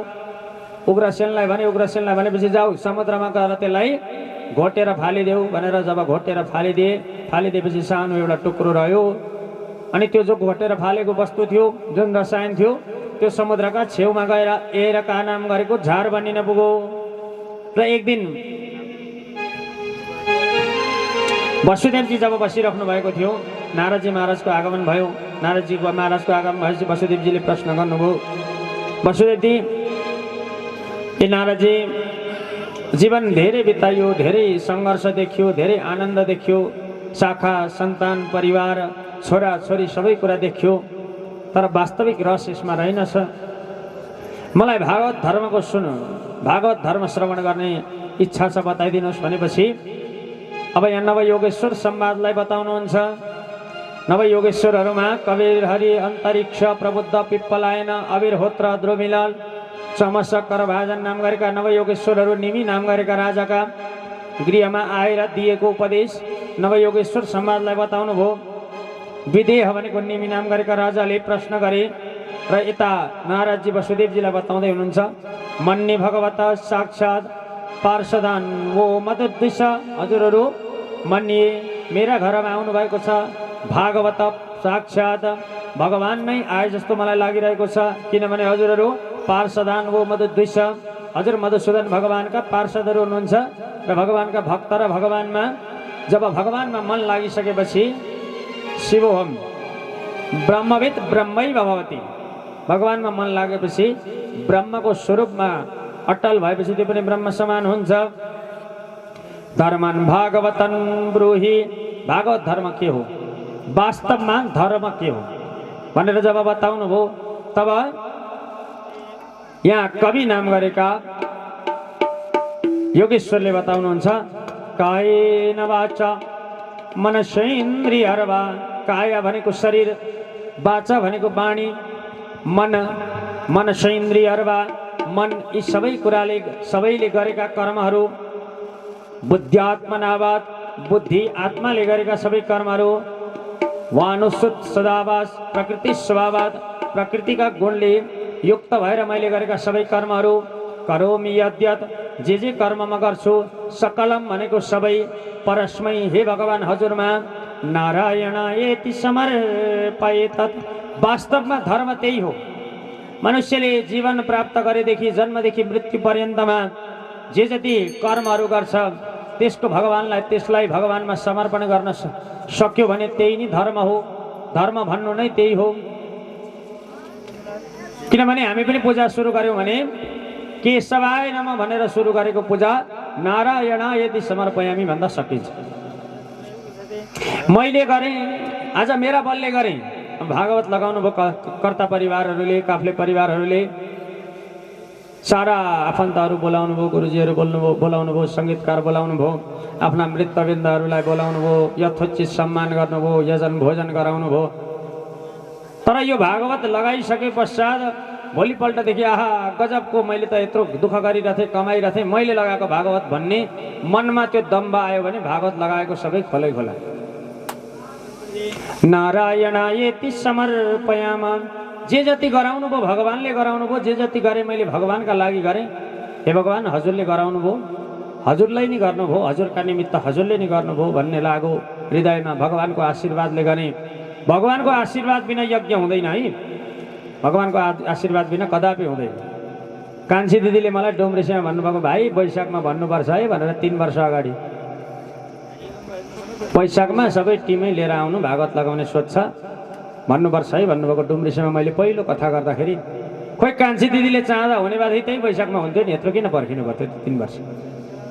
जबसम्म भगवानको चाहना हुँदैन तबसम्म भागवत हुँदैन। त्यसैले गर्दा जे कर्म गरिन्छ भगवानका लागि भन्ने सम्झना गरियो भने त्यो कर्ममा मोह पनि हुँदैन। पछि छोडेर जानुपर्दा भगवानको थियो, भगवानले दिनुभएको थियो। जसरी एउटा चलचित्रमा एउटा पात्रता निर्माण गरिन्छ, कथा लेखिन्छ, त्यहाँ रुन्छन् पनि, हाँस्छन् पनि, कराउँछन् पनि, मरेको पनि देखाउँछन्। हामीलाई हेर्दा लाग्छ गजब, आहा मरेछ यो त भनेर। बेला बेला चरित्र हेरेर बलिन्द्र आँसु धारा जडेर चाहिँ अहिले त्यो पूर्णबहादुरको सारङ्गी हेरेर सबै रोको देखाउँछ नि, त्यो वास्तविक हो त होइन, त्यो नाटक हो। त्यस्तै हामी यो संसार रूपी उसमा एउटा नायक भएर आएका छौँ, कोही खलनायक भएर आएका होलौँ, कोही साइड एक्टर भएर आएका होलौँ। त्यो जब त्यो पात्रता पुरा हुन्छ, जब त्यो चलचित्र पुरा हुन्छ, हामी वापस आफ्नो क्यारेक्टरमा आउनुपर्छ। र वापस आफ्नो क्यारेक्टर भनेको चाहिँ आत्मा मात्रै हो भनेर जब यसरी नवयोगेश्वर संवादद्वारा राजा निमिलाई दिएको उपदेश जब बताउनु भयो, यसरी बताइसके पश्चात अगाडि गएर नास्तिकको गति के हुन्छ, भगवान जसको मन लाग्दैन त्यसले कस्ता कस्ता गतिहरूलाई भोगेर अन्तिममा नरकलाई भोग गर्नुपर्छ भन्ने बताउनु भयो। र देवताहरूले कल्पवृक्षको फुलले भगवानको स्तुति गरेको प्रसङ्ग बताउनु भयो। त्यसरी बताउँदै बताउँदै अगाडि गएर अब दत्तात्रेयले बनाएका 24 गुरुहरूको प्रसङ्ग बताउनु भयो, जसमा पृथ्वी वायु आकाश अपोग्नि चन्द्रमा रवि कपोतो जगरा सिन्धु पतङ्गो मधुकृत गज। आज दत्तात्रेय मुनिले प्रहलादजी महाराजलाई आज बताउन लागे, मैले संसारमा घुम्दाखेरि 24 गुरु बनाएँ। कसलाई गुरु बनाए त? हाम्रा पनि गुरु आफ्ना आफ्ना हुन्छन्, कोही दीक्षा गुरु, कोही शिक्षा गुरु, कोही के सिकाउने गुरु, के सिकाउने गुरु। कसलाई चाहिँ गुरु बनाउनुपर्छ संसारमा मनुष्यले र के सिक्नुपर्छ भन्ने कुरा दत्तात्रेयजी महाराज बताउनुहुन्छ। मैले पहिलो गुरु बनाएँ पृथ्वीलाई। पृथ्वीलाई गुरु बनाएर मैले के सिकेँ भन्दा, पृथ्वीलाई जति मलमूत्र त्याग गरे पनि, जति गोडाले हाने पनि, जति खनजोत गरे पनि पृथ्वीले कहिले मलाई दुःख भन्दैन। त्यसैले गर्दा मनुष्य जीवन प्राप्त गरिसकेपछि कहिले कुनै मनुष्यले वचनले हामीलाई जोत्छ, कसैले खन्छ है, वचनले विदीर्ण पार्छ, ती सबैलाई क्षमा गर्न सक्ने, परोपकार गर्न सक्ने क्षमता चाहिँ मनुष्यमा हुनुपर्छ है भनेर मैले पृथ्वीबाट सिकेँ। र मैले अर्को गुरु बनाएँ, जललाई गुरु बनाएँ। जललाई गुरु बनाएर जस्तो अवस्था जीवनमा आए पनि मन चाहिँ स्वच्छ बनाएर चल्नुपर्छ है। जलमा मान्छेले लगेर पानी पनि हाल्छन्, के पनि हाल्छन्, अनि त्यहाँबाट त्यहीँ नुहाइधुवाइ पनि गर्छन्, स्याम्पू पनि त्यहीँ हाल्छन्। उस्तै बराबर मलमूत्र लगेर खाडी सबै लगेर पनि त्यहीँ बगाउँछन्। आफ्ना घरबाट निक्लेको विकार पनि सबै पानीमा हाल्छन्। तर अलि तल पुगेपछि जल जब बग्छन्, चलायमान हुन्छ, चलायमान हुँदै गएपछि आफै स्वच्छ हुँदै जान्छ। यहाँ ताप्लेजुङ 5 थरमा फोहोर गरेको जल जाँदै जाँदै जाँदै कताका खोलामा हुँदै हुँदै तल माईमा पुग्छ। माईमा जाँदाखेरि सबै मान्छे माईको पानी पवित्र भनेर स्नान गर्दै हुन्छ। किन त भन्दाखेरि जब जीवन चलायमान हुन्छ सबै नेगेटिभिटीहरू हराउँदै जान्छन्, स्वच्छता आफै आउँछ। मलाई यस्तो समस्या पऱ्यो भनौँ, त्यहीँनिर अब पुरपुरामा हात राखौँ, अब मेरो सक्यो, जीवन सक्यो भनौँ भने ती सक्यो। तर जे भए पनि त्यसलाई लिएर म अगाडि बढ्छु, यो सङ्घर्षका साथ अगाडि बढ्छु भन्दै गयो भने आफै मन पवित्रता हुन्छ। त्यो कुरा मैले जलबाट सिकेँ र मैले अग्निबाट पनि सिकेँ। संसारमा जे जस्ता चिज थाले अन्तिममा देवगुरु बृहस्पति आएर सम्झाउनु भयो र देवगुरु बृहस्पतिको र भगवानको स्वधाम गमनको लीलालाई पनि ग्रहण गरियो। भगवानले आफ्ना यदुवंशीहरूलाई त्यो ऐरका नाम गरेको जुन काँस पलाएको थियो त्यहाँ लिएर जानुभयो। बारुणी नामहरू सबै आपसमा लडेर मरे। त्यति भइसके पश्चात बलरामजी पनि आफ्नो शेष रूपमा आएर समुद्रमा विलिन। अब जाऊ तिमी मेरा जो पत्नीहरू छन् ती पत्नीहरूलाई लिएर हस्तिनापुर जानु भनेर पठाउनु भयो। जब हस्तिनापुर पठाएर भगवान एउटा पिपलको रुखमुनि भनेन्द्र ज्वाइँ लगायत कान्छा दाजुहरूको सत्सङ्कल्पमा सम्पूर्ण पूर्वज पितृहरू यदि कुनै सञ्चित कर्म प्रारब्ध कर्मले गर्दा नारकीय योनि भूत प्रेत पिशाच साकिनी डाकिनी केही बन्नु परेको रहेछ भने उहाँहरूको गतिमुक्ति होस्। यदि त्यस्तो परेको रहेनछ भने पनि मेरा पुत्रहरूले मेरा सन्तानहरूले मेरा छोरा बुहारीले हिजो त्यो दुःख गरेर त्यो अवस्थासम्म ल्याएको थिए।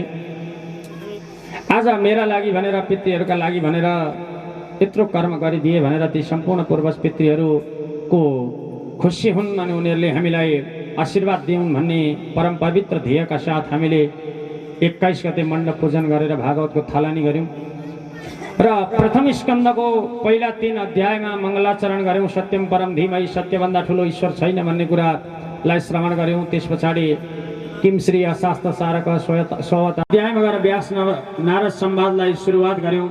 6औं अध्यायमा नारदजी महाराजले आएर वेद व्यासलाई दिनुभएको उपदेश भागवतलाई कसरी समाधि भाषामा लेख्ने अनि आफ्नो पूर्वजन्मको वृत्तान्तलाई बताउनु हो र पूर्वजन्ममा दासी पुत्र भएको प्रसङ्ग, त्यसमा सन्तहरूको आशीर्वादद्वारा भगवानमा भक्ति लागेको प्रसङ्गलाई बताउँदै बताउँदै नारदजी बिदा हुनुभयो। त्यस पछाडि वेदव्यासी महाराजले आफ्ना पुत्रलाई भागवत संहिता तयार गरेर आफ्ना शिष्यहरूलाई पठाएर बर्हापीडम नटवर बपु कर्ण यो कणिकारम इत्यादि श्लोकद्वारा भगवानको लीलामा मोहित गराएर भागवतलाई परमहंस संहिता नाम दिएर दिनुभयो। त्यस पछाडि कौरवहरूमा अन्तिम समयमा भग्नार रन्दे धृतराष्ट्रका पुत्र दुर्योधनलाई जब भीमसेनले भग्न बनाएर जङ्गा तोडेर लडाएको प्रसङ्ग, त्यस पछाडि अश्वत्थामाद्वारा 5 पाण्डवहरूका पुत्रहरूलाई मृत्युको घाटमा उतारेको प्रसङ्गलाई श्रवण गऱ्यौँ। त्यस पछाडि अर्को अध्यायमा भगवानले उत्तरका गर्भमा पालित भएका साना शिशुको भीष्मले भगवानका चरणमा गरेको दिव्य स्तुति इतिमति रूपकल्पिता वितृष्णा भगवती सात्वत पुङ्गवे विभुङ्नि स्वसुखमुपवते क्वचित् हार्तुं प्रकृतिमुपेष्यत् भव प्रवाह। मेरो यो बुद्धिरूपी मति छ भगवान, यसलाई म हजुरलाई अर्पण गर्छु भनेर भीष्म पितामहले भगवानको दिव्य भीष्म स्तुति गरेको प्रसङ्गलाई श्रवण गऱ्यौँ। र यो भीष्म स्तुति अत्यन्त महत्त्वपूर्ण छ। यदि आफ्ना कर्महरूका कारणले गर्दा कसैको घिडघिडो रह्यो, कसैलाई चाहिँ अन्तिम समयमा मृत्युवरण भएन, मृत्यु आएन, साह्रै दुःख पाइयो भने भीष्मस्तवराज अथवा भीष्म स्तुतिको पाठ गर्नाले सहज प्राण जान्छ भन्ने कुराहरू शास्त्रले बढाउँछन्। त्यसपछि 10 अध्यायमा युधिष्ठिरलाई राज्य अभिषेक गरेको प्रसङ्ग, भगवान द्वारिका जानुभएको प्रसङ्ग, द्वारिकामा प्रवेश गरेर माता पितालाई प्रणाम गर्नुभएको प्रसङ्ग, त्यस पछाडि राजा परीक्षितको जन्मको प्रसङ्गलाई 12 अध्यायमा श्रवण गऱ्यौँ। 13 अध्यायमा विदुरजी हस्तिनापुर वापस आउनु भएर आफ्ना दाजुहरू जो दाजु हुनुहुन्थ्यो जेठा दाजु धृतराष्ट्र र दाजु भाउजूको धृतराष्ट्र र उनकी पत्नीको कल्याण गर्नुभएको प्रसङ्गलाई श्रवण गऱ्यौँ। त्यस पछाडि 14 अध्यायमा आएर हस्तिनापुरमा अपशकुन भएको अर्जुनद्वारा हस्तिनापुर वापस आएर भगवान कृष्णले संसारलाई छोडेर सदाम जानुभएको प्रसङ्ग श्रवण गऱ्यौँ। कृष्णको विरहमा परीक्षितलाई राज्य दिएर सबै पाण्डवहरू हिमालयको यात्रामा निस्किँदै स्वर्गारोहण गरेको प्रसङ्गलाई पनि श्रवण गऱ्यौँ। त्यसपछि 16 अध्यायमा परीक्षितको दिग्विजय यात्रा, कलिलाई निग्रह, पृथ्वी र धर्मको संवादलाई श्रवण गऱ्यौँ। 17 अध्यायमा कलियुगलाई ध्युतम पानम स्त्री सुन यत्र धर्मास चतुर्विध। ध्युत भनेको जुवा खेलेका ठाउँमा, पानम भनेको मदिरापान गर्ने ठाउँमा, स्त्री भनेको व्यभिचार गर्ने ठाउँमा वेश्यालयमा, र हिंसा गरेका ठाउँमा कलियुगको बास हुन्छ भन्ने श्रवण गऱ्यौँ। 5औं याचना गर्ने बित्तिकै याचना गरेर सुनमा पनि कलियुगको अन्यायद्वारा अर्जित गरेको सुनमा पनि कलियुगको बास हुन्छ भन्ने कथालाई श्रवण गऱ्यौँ। र 18 अध्यायमा परीक्षितले समीक मुनिको अपमान गरेको प्रसङ्ग, श्रृङ्गी ऋषिद्वारा 7 दिनमा तक्षक नागले डसेर मृत्यु हुने कुरालाई श्रवण गऱ्यौँ। त्यस पछाडि 19 अध्यायमा आएर परीक्षित राजाले आफ्नो राजपाट त्यागेर गङ्गा नदीको किनारमा गएको कथालाई श्रवण गर्दै गर्दै प्रथम स्कन्धलाई हामीले विराम दियौँ। भक्तवत्सल भगवानको दोस्रो स्कन्धमा श्री सुखदेवजी महाराजले मनुष्यले जीवन कसरी बिताउँछ, व्यर्थमा निद्रया रियते नक्तम व्यवाये न चवावय, निद्रामा आदि जीवन बिताउँछ। दिवाचार्थे हया राजन कुटुम्ब भरणी नभा, दिउँसो चाहिँ आफ्ना कुटुम्बको पोषण गर्नलाई मात्रै बिताउँछ भनेर यसरी बताउनु भयो। सद्यो मुक्ति क्रम मुक्तिलाई बताउनु भयो। अनि भगवान्लाई सूक्ष्म रूपमा कसरी अन्तर्हृदयमा ध्यान गर्न सकिन्छ, अनि बृहत रूपमा भगवानका कम्बरदेखि मुनिका भागलाई अतल सुतल वितल र सतल महातल पातल, कम्बरदेखि माथिका भागलाई भूर्भुव स्व जन तप सत्य इत्यादि लोकको रूपमा हेरेर भगवानको ध्यान गर्न सकिन्छ भनेर यसरी बताउनु भयो। दोस्रो अध्यायमा सज्जनहरूलाई कसरी भगवानको भक्ति गर्छन् भन्ने प्रसङ्गलाई श्रवण गरौँ। तेस्रो अध्यायमा के प्राप्ति गर्नलाई कुन देवताको पूजन गर्ने, रूपको प्राप्त होस्, रूप राम्रो होस् भन्ने लाग्छ भने गन्धर्वको पूजन गर्ने, त्यहाँबाट शीलवती भइयोस् जस्तो लाग्छ भने पार्वती माताको पूजन गर्ने, अधिपत्यको काम गर्छौँ भने अधिपति भगवानको पूजा गर्ने, विद्याको कामना गरिन्छ भने विद्या कामस्तु गिरिशम, दाम्पत्यार्थम उमाम सतीम, विद्याको कामना गर्छ भने भगवान शिवको स्तुति गर्ने पूजन गर्ने, दाम्पत्यार्थम उमाम सतीम, यदि दाम्पत्य जीवन डिभोर्सतिर नजाओस्, घरमा थालबटुका नबचुन् जस्तो लाग्छ भने उमा भगवती सतीको सेवा पूजा गर्ने भन्ने कुरालाई श्रवण गऱ्यौँ। अनि केही कुरा चाहिँदैन, मुक्ति चाहिन्छ भने अकाम सर्वकाम वा मोक्ष काम उदारदि तीव्रेण भक्ति योगेन यजित पुरुषम परम, भगवान बालकृष्णको सेवा गर्नुपर्छ, तीव्र भक्तिका साथमा सेवा गर्नुपर्छ भन्ने कथालाई हामीले द्वितीय स्कन्धको 3 अध्यायमा श्रवण गऱ्यौँ। अनि 4 अध्यायमा सुखदेवजी महाराजले भगवानलाई गरेको स्तुतिलाई श्रवण गऱ्यौँ। 5 अध्यायमा ब्रह्माजीले नारदलाई सृष्टिको क्रम बताउनु भएको कथालाई श्रवण गर्दै गर्दै 6औं अध्यायमा गएर पनि त्यही सृष्टिको क्रमलाई श्रवण गऱ्यौँ। 7औं अध्यायमा अवतारका कथालाई फेरि एकचोटि वर्णन गरियो। त्यस पछाडि 8 अध्यायमा आएर 7 र 8 अध्याय 9 अध्यायमा भगवानका अवतारका कथालाई श्रवण गऱ्यौँ। अनि 10औं अध्यायमा आएर भागवतका 10 लक्षणहरू, अत्र सर्ग विसर्गस्य स्थानम पोषण उतय, अनि मन्वन्तर ईशानो कथा निरोधो मुक्ति आश्रय, यी 10वटा भागवतका लक्षणहरू हुन्छन् भन्ने कथालाई श्रवण गरेर द्वितीय स्कन्धलाई पनि हामीले विराम गऱ्यौँ। भक्तवत्सल भगवानको आउनुहोस् एउटा भजनलाई श्रवण गरौँ, त्यस पछाडि तृतीय स्कन्धका सारांश कथाहरूलाई श्रवण गर्नेछौँ। पूर्वार्धमा सूर्यवंशमा नारायण भए, नारायणबाट नाभि कमलबाट ब्रह्मा भए, ब्रह्माबाट मरीचि भए, मरीचिबाट कश्यप भए, कश्यपबाट स्वयम्भू श्राद्धदेव नाम गरेका मनु भए र उनका घरमा इला नाम गरेकी पत्नी छोरीले जन्म दिन, जसलाई सुद्युम्न बनाइदिनु भयो वशिष्ठ गुरु महाराजले। फेरि 1 महिना इला 1 महिना सुद्युम्न हुने कुरा श्रवण गर्दै गर्दै हामीले अगाडि गए सरियाती नाम गरेका राजा भएको प्रसङ्ग श्रवण गऱ्यौँ। सरियातीकी छोरी सुकन्या भइन्, जसको विवाह च्यवन नाम गरेको ऋषिसँग भयो। त्यस पछाडि अगाडि नवक भए, नवकका 5 पुत्रहरू भए, जसमा अम्बरीश हुनुभयो। अम्बरीशको दिव्य चरित्रलाई श्रवण गऱ्यौँ र सुदर्शन स्तुतिद्वारा अम्बरीशले दुर्वासा मुनिको ज्यान बचाएको प्रसङ्ग श्रवण गऱ्यौँ। त्यस पछाडि अगाडि गएर इच्छाका 100 पुत्र भए, 100 पुत्रमा विकुक्षी भए, विकुक्षीका युवनाश्व भए, युवनाश्वका मानदाता भए, मानदाताका 3 पुत्रीहरू र 3 पुत्रहरू, 50 पुत्रहरू भए, पुत्रीहरू भए। त्यसमा 1 पुत्र भए मुचुकुन्द नाम गरेका पुत्र भए र यिनका वंशमा अगाडि गएर राजा हरिश्चन्द्रको जन्म भयो। कृष्ण कन्हैयालालको हरिश्चन्द्रको जन्ममा बाहुक भए, बाहुकका अंशुमान भए, अंशुमानका दिलीप भए, दिलीपका भागीरथ भए, जसले तपस्या गरेर ब्रह्माजीका कमण्डलुमा बसेकी गङ्गा मैयालाई शिवजीको जटाटवी गलज्जल प्रवाह पावित स्थले गले लम्बे लम्बितम भुजङ्ग तुङ्ग मालिकम, जटाको अटपी हुँदै हुँदै संसारमा लोक पावनी गङ्गा मैया आउनुभएको प्रसङ्गलाई श्रवण गऱ्यौँ। गङ्गे गङ्गेति यो ब्रूयात योजनानां सतैरपि मुच्यते सर्व पापे वो विष्णु लोकम स गच्छति। जान सक्यो भने गङ्गा स्नान गरेर गएरै नुहाउनु, सकिएन भने घरैमा स्नान गर्दा पनि गङ्गे गङ्गे भइदियो भने सबै पापहरू नाश भएर जान्छन् भन्ने श्रवण गऱ्यौँ। यही सूर्यवंशमा खड्वाङ्ग भए, खड्वाङ्गका दीर्घबाहु भए, दीर्घबाहु भए, दीर्घबाहुका रघु भए, रघुका अज भए, अजका दशरथ भए, दशरथका घरमा राम लक्ष्मण भरत शत्रुघ्न, कौशल्यका गर्भबाट राम भगवानले जन्म लिनुभयो, कैकेयीका गर्भबाट भरतले, सुमित्राका गर्भबाट लक्ष्मण र शत्रुघ्नले जन्म लिएको प्रसङ्ग। जन्म लिएर गुरुवर्थे त्यक्त राज्य पिताका आज्ञा गरेर राज्य त्याग्नुभयो। भगवान वन वन भड्किनुभयो। रावणले सीता माताको हरण गरेपछि सेतु बन्द गर्नुभयो। सेतुबन्ध गरेपछि रावणसँग युद्ध गर्नुभयो र सारा निशाचर जातिहरूको विनाश गरेर भगवान्ले सीता मैयालाई फर्काएर ल्याउनुभयो। त्यस पछाडि एउटा धोबीका कुरामा लागेर राज्य धर्मको ख्याल गर्दै माताजीलाई लगेर वाल्मिकी मुनिका आश्रममा छोड्नुभयो। त्यही दुईजना पुत्र भए। को भए? लव र कुश नाम गरेका दुई पुत्र भए। ती पुत्र भएको प्रसङ्गलाई श्रवण गर्यौँ र सम्पूर्ण कथा 24,000 श्लोकमा वाल्मिकी रामायणमा वर्णन गरिएको छ। त्यहाँ गएर अगाडि गएर निमि नाम गरेका राजा भए। निमिका घरमा जनक भए। 21 पिँढी पछाडि शिरध्वज नाम गरेका जनक भए। जसका घरमा जसका गर्भबाट जसले खेत जोत्ने क्रममा सीता मातालाई प्राप्त गरे भगवती सीता मैयाको। त्यस पछाडि अगाडि गएर अब हामीले 13 अध्यायसम्म सूर्य वंशलाई विराम दियौँ। त्यस पछाडि 14 अध्यायबाट चन्द्रमा भए। चन्द्रमाबाट बुध भए। बुधकी पत्नी इला भइन्। इलाका घरमा पुरुरवा नाम गरेका सन्तान जन्मिए। पुरुरवाको विवाह उर्वशीसँग भयो जसबाट 6 पुत्र भए। जसमा जेठा कुश भए। कुशका जेठा विजय भए। विजयका कुश भए। कुशका गादी भए।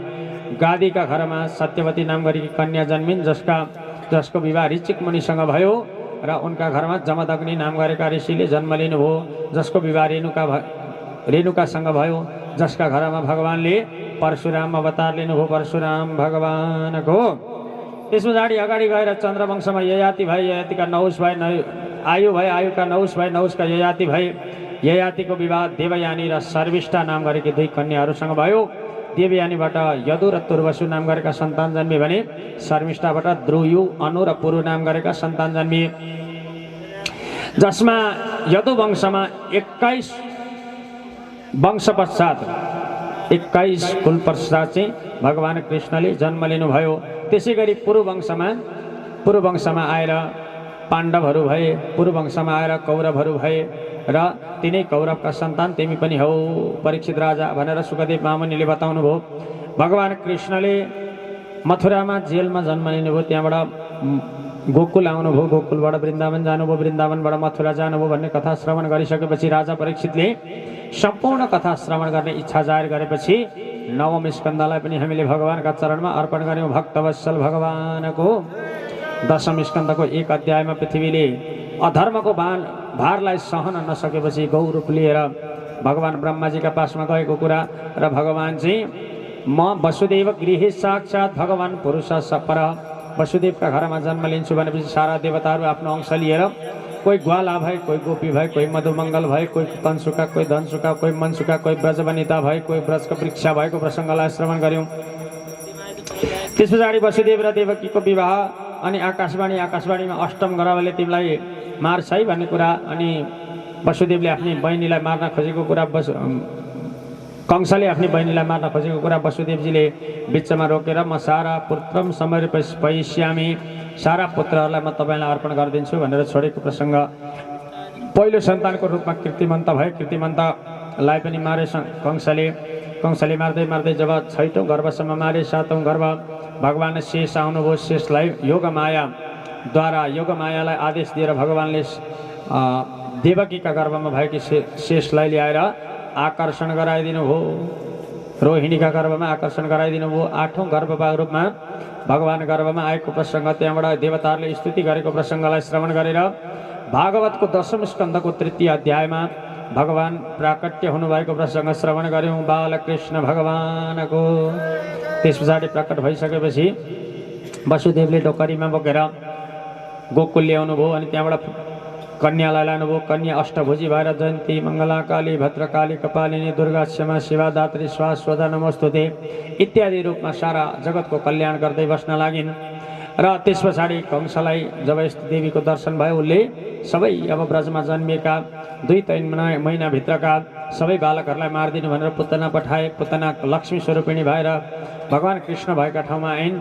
भगवान्ले उसको स्तनपान त गर्नुभयो, सँगसँगै उसको प्राणलाई पनि पान गरेर पुतनाको उद्धार गर्नुभयो। पुतना मर्दन भगवानको। त्यस पछाडि 7 अध्यायमा सकटासुर तृणावर्तको उद्धार गर्नुभयो भगवान्ले। 8औं अध्यायमा नामकरण भयो गर्गाचार्यद्वारा। कर्षति इति कृष्ण सबैको मन हृदयलाई आकर्षण गर्ने भएकाले कारणले गर्दा कृष्ण नाम राख्नुपर्छ देवी भनेर गर्गाचार्यले भनेपछि कृष्ण नाम भगवानको राख्यो। त्यस पछाडि भगवानको चोरीको लीला कहिले गोरुका सिङमा झन्डिएको कहिले बाघका बच्चाका दाँत गनेका प्रसङ्गहरूलाई श्रवण गर्दै गर्दै भगवानले वत्सान मुञ्चनको चित्त समय क्रोश सञ्जात हेस भगवानले बाछा खोसेर छोडिदिएको प्रसङ्ग अनि गोपीहरूले ल्याएर शिकायत गरेको प्रसङ्गलाई श्रवण गऱ्यौँ। त्यस पछाडि सुगन्धा गोपीको प्रसङ्ग श्रवण गऱ्यौँ। त्यस पछाडि भगवानले माटो खाएर भगवती आफ्नी माता यशोदा मातालाई विश्वरूप दर्शन गराएको प्रसङ्ग पनि श्रवण गऱ्यौँ। त्यस पछाडि ओखलमा भगवतीले जब यशोदा माताले बाँधेको प्रसङ्ग र ओखललाई सार्दै सार्दै जाँदा कुबेरका पुत्र मणिग्रीव र नलकुबर नाम गरेका दुई पुत्रहरूको उद्धार गरेको प्रसङ्गलाई पनि हामीले श्रवण गऱ्यौँ भक्तवत्सल भगवानको। त्यस पछाडि 12 अध्यायमा गएर भगवानले वनभोज गर्नुभएको प्रसङ्गलाई श्रवण गऱ्यौँ। 13 अध्यायमा ब्रह्मा वनभोज गरेर अघासुरलाई उद्धार गर्नुभयो। 13 अध्यायमा ब्रह्म निग्रह सुरु भयो। ब्रह्माजीले सारा बाछाहरू लुकाइदिए। भगवान आफै परिणत हुनुभयो। बाछा पनि आफै बनिनुभयो, लट्ठी पनि आफै बनिनुभयो अनि जति सखाहरू थिए तिनीहरू पनि आफै बनिएको प्रसङ्ग। त्यस पछाडि ब्रह्माजीले 40 अध्यायमा मानौँ वेदका 40 अध्यायलाई श्लोक बनाएर ब्रह्माजीले भगवानको स्तुति गर्नुभएको प्रसङ्ग श्रवण गऱ्यौँ। त्यस पछाडि 15 अध्यायमा पुगेपछि अब भगवानले गाई चराउन थाल्नुभयो, वंशी बजाउन थाल्नु भएको प्रसङ्ग। त्यस पछाडि 17 अध्यायमा कालियालाई मर्दन गराएको प्रसङ्गलाई श्रवण गऱ्यौँ। त्यस पछाडि 18 अध्यायमा प्रलम्बासुरलाई वध गरेको प्रसङ्ग। 19 अध्यायमा आएर भगवानले दावानल भनेको आगो पिउनु भएको प्रसङ्ग। 20 अध्यायमा वर्षा ऋतुको श्रावण भाद्रौ महिनामा भगवानले के गर्नुभयो भन्ने प्रसङ्ग। अनि त्यस पछाडि 19 अध्यायमा आएर वेणु गीतलाई श्रवण गऱ्यौँ। अक्षमताम फलमिदम न परम विदाम इत्यादि गरेका श्लोकले गोपीहरूले भगवानको वेणुको स्तुति गरेको प्रसङ्ग। त्यस पछाडि जब हेमन्त ऋतु आयो, मङ्सिर पुषको महिना आयो, 22 अध्यायमा गएर भगवानले वस्त्र हरण गर्नुभएको प्रसङ्ग। कात्यायनीको ब्रज गोपीहरूले कात्यायनी महामाई महायोगी निधीश्वरी नन्दसोत गोपसुतम देवी पतिम्मे कुरुते नम मन्त्रद्वारा भगवती कात्यायनी भगवतीको स्तुति मन्त्र जप व्रत गरेको प्रसङ्गलाई श्रवण गऱ्यौँ। त्यस पछाडि 23 अध्यायमा गएर ब्राह्मण पत्नीहरूलाई भगवानले दर्शन दिनुभएको प्रसङ्ग श्रवण गऱ्यौँ र 24बाट गोवर्धन लीला सुरु भयो।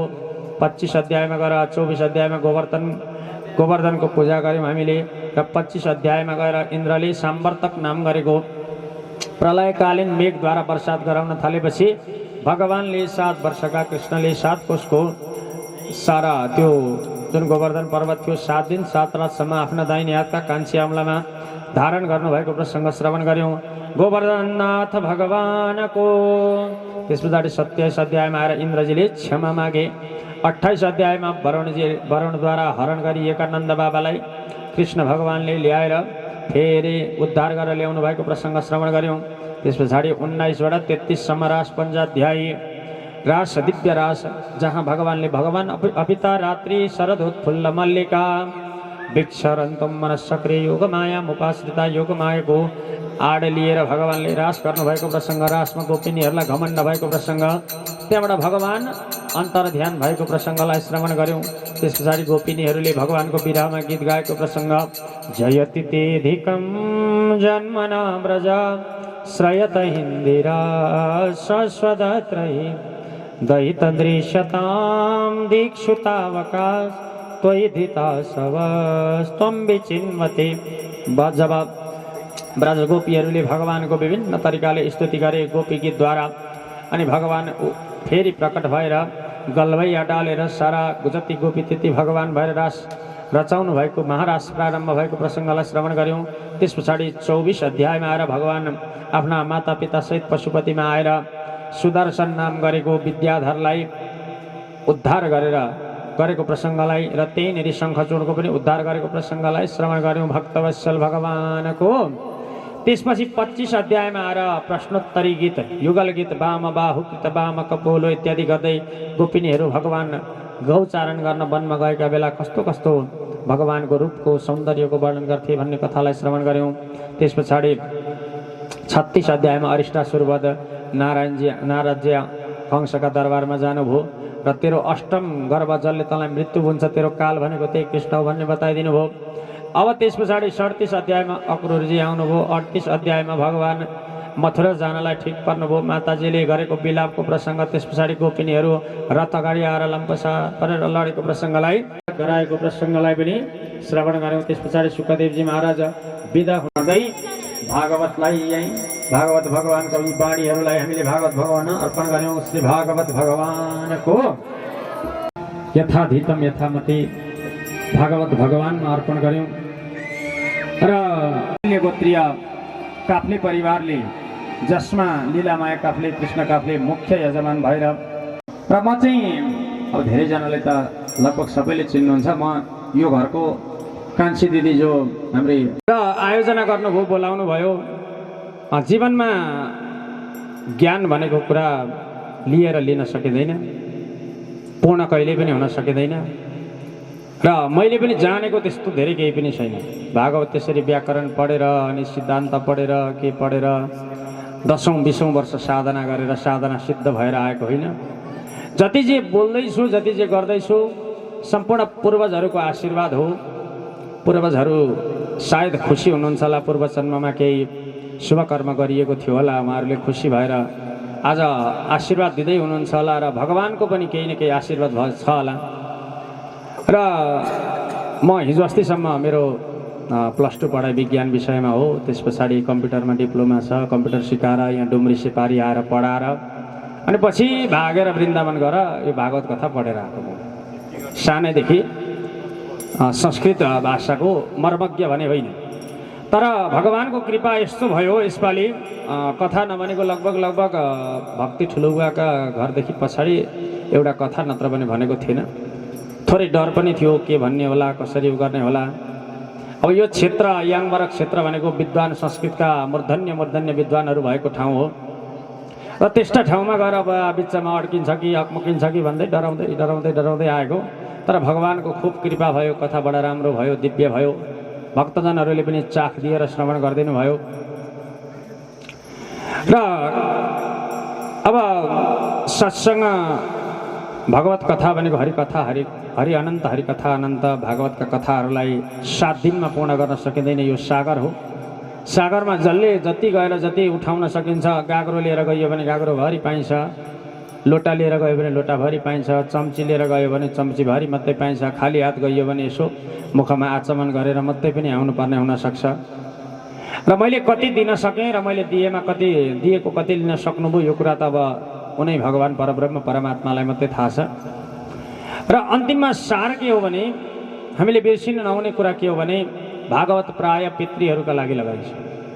आफ्ना पूर्वज पितृहरू जसले आफ्ना 10 धारा दुध पिलाउने आमा, तिनकी पनि आमा अनि तिनकी पनि आमा, अनि पिताजीहरू आफ्ना 10 ज्ञानेन्द्रिय 10 कर्मेन्द्रियहरूको सुख बिर्सेर सन्तानका निमित्त भोलि यिनीहरूको भविष्य उज्जवल होला, अनि उज्जवल भविष्यलाई लिएर संसारमा मेरो कृति राख्ने केही कर्म गर्लान् भनेर पितृहरूले यो ठाउँमा पुर्याएका कारणले गर्दा उनै पितृको आशीर्वाद भएर हामीले यो कार्य गर्न सफल भयौँ। ती पितृहरूले आशीर्वाद दिएका थिएनन् भने, ती हिजोको त्यो ढुङ्गे युगमा दुःख गरिदिएका थिएनन् भने, उहाँहरूले बाबु मातापिता भनेको यो हो, सन्तान भनेको यो हो, समाज भनेको यो हो, हाम्रो संस्कार भनेको यो हो भनेर सिकाउनु भएको थिएन भने आज हाम्रा हृदयमा भागवन लगाउँ, पितृहरूलाई धन्यवाद दिउँ, उहाँहरूलाई धन्यवाद अर्पण गरौँ भन्ने मनसाय पक्कै पनि आउँदैन थियो। उनै पितृहरूको आशीर्वाद भयो र गर्नुभयो। भागवत प्राय जसो यसरी सबै कुरा मिलाएर मनुष्यले आफ्नो व्यवहारमा हात हुँदै, आफ्ना हातमा व्यवहार हुँदै यसो गरौँ भनेर सन्तानहरूले मान्दै आफ्ना साथी सङ्गीलाई यसो सहयोग गर है भनेर भन्दै मनुष्यले जीवनमा एकचोटि भन्दा हतपति लगभग भागवत लाउन सक्दै त्यो कर्म गर्नुभयो। आफ्ना पूर्वज पितृहरू खुसी हुनुभयो, किनभने जब यस्ता कर्महरू आफ्ना सन्तानहरूले गर्छन्, ती सन्तानहरूले गरेपछि ती पूर्वज पितृहरू पनि तृप्त हुन्छन् अरे, त्यो स्वर्गमा कहाँ बसेका छन् त्यही उत्सव मनाउन लाग्छन् अरे। र आफ्ना साथी सङ्गी त्यहाँ पनि जो हुन्छन् तिनीहरूलाई पनि हेर मेरा सन्तानले आज यसरी गरे, मेरा सन्तानले गाउँ समाजलाई भेला पारेर हिजो मैले गरेको सङ्घर्षलाई खेर जान दिएनन्, सबै सन्तानले मेरा लागि यो कर्म गरे भनेर पितृहरू खुसी हुन्छन्। र यो भागवत लगाइसके पश्चात पनि जीवनमा मैले 7 दिन भागवत लगाएँ, 7 दिन कथा श्रवण गराएँ, भजनमा नचाहेँ भनेर ढुक्क पर्नु भने अवश्य मेरो हुँदैन। यी भागवतमा भागवतका बाणीहरूले पाठ गर्दा कथा गर्दा यो 7 दिन हामी कसरी बस्यौँ, अनि यो 7 दिन सात्विक भोजन गरेर बस्दा हाम्रो शरीर कस्तो छ, धेरैजना अब यहाँनिर अब दिदीहरू मलाई थाहा छ कोही सुगरको औषधि खाने कोही प्रेसरको खाने कोही कसैलाई रोग लाग्यो तर कसैलाई पनि केही भएन कुनै दिन। भागवत भगवानको ठुलो कृपा भयो। डर डर थियो दिदीहरू अब आइरहनुहुन्छ अब तल माओली जस्तो अब हजुरबा हजुरआमा बेलैमा बित्नुभयो त्यस कारणले गर्दाखेरि ठोक्किने घर लगभग अब बुवा जेठो छोरा भन्नु जेठा यता सिनाममा भएपछि तलै ठोक्किने घर हुन्छ। आउनुहुन्छ कोही आलु खाँदिन कोही के खाँदिन भन्नुहुन्छ तर यहाँ अब सबै थोक भोजन पनि गरियो तर कसैलाई केही भएन। पितृहरूको ठुलो आशीर्वाद भयो। कर्ता परिवारमा भएका साना साना नानीहरू पनि कुनै दिन टिको टाउको दुखो के गरौँ भनेको सुन्नु परेन।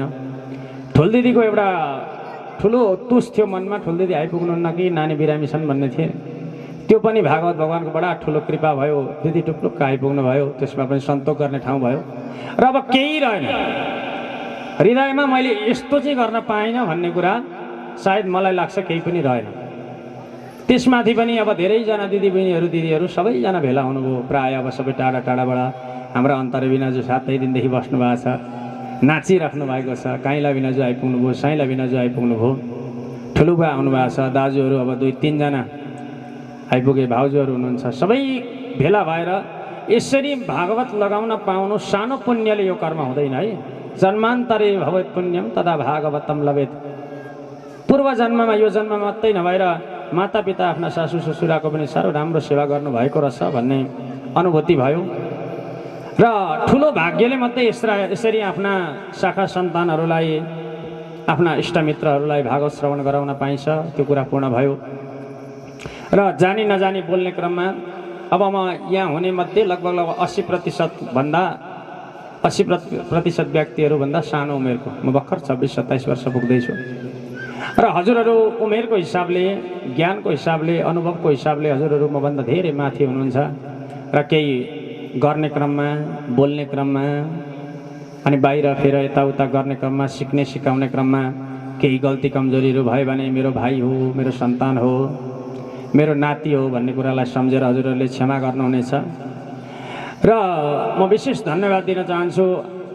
हाम्रा तबलामा बस्नुभएछ भाइ मलाई दाजु भन्नुहुन्छ गुरु दाजु भन्नुहुन्छ तर उमेरले मभन्दा अलि जेठा हुनुहुन्छ तर पनि दाजु भन्नुहुन्छ प्रकाश तिवारी र उहाँको घर स्थायी घर माइधार हो माइधारमा बसोबास गर्नुहुन्छ। उहाँ अहिले आफ्नो पिताजीको शोकमा हुनुहुन्छ वार्षिक जुठोमा हुनुहुन्छ त्यसले गर्दाखेरि उहाँले चन्दन लगाउनु भयो माला लगाउनु भयो टिका प्रसाद लगाउनु भएन।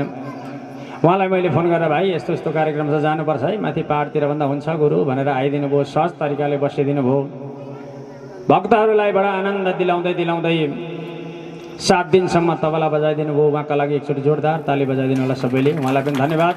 र उहाँको साङ्गीतिक जीवन सुर र तालसँग खेलेर आफू पनि आनन्द लिँदै भक्तहरूलाई पनि आनन्द दिँदै बिताइरहनु भएको जीवन अझै उत्तरोत्तर प्रगतिको कामना म व्यास मण्डपको तर्फबाट गर्न चाहन्छु। र विशेष धन्यवाद हाम्रा यतापट्टि किबोर्डमा बस्नु भएको छ राजेश घिमिरे जसले मिठा मिठा भजन गाएर हजुरहरूलाई 7 दिनसम्म आफ्ना हृदयलाई आनन्द दिलाउनु भयो। गाउने भन्दा गाउने हाँस्ने खालका भजन हाँस्ने रुने खालका रुने। र उहाँको घर हर्कटे इलाम जिल्लाको हर्कटे भन्ने स्थानमा पर्छ फाजी गाउँ भन्ने गाउँ सम्मुनिबाट र सम्बन्धले उहाँ मेरो गुरु भाइ पनि हुनुहुन्छ हामी एकै गुरुका चेला हौँ। र उहाँ भजन मात्र होइन उहाँ भागवत कथाको वक्ता पनि हुनुहुन्छ पण्डितजी हुनुहुन्छ र उहाँलाई पनि भाइ यस्तो यस्तो छ जानुपर्छ है। अब उहाँसँग चाहिँ यहाँबाट अहिले उहाँ भने पनि त चल्छ हाम्रो त ममा चल्छ है। त्यसैले गर्दा भाइलाई पनि विशेष धन्यवाद।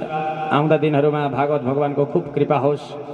यस्ता सङ्गीतमा भागवतको क्षेत्रमा भागवतका मूर्धन्य विद्वान हुनुहुन्छ असली वक्ता हुनुहुन्छ साह्रै मिठो भागवत कथा वचन गर्नुहुन्छ।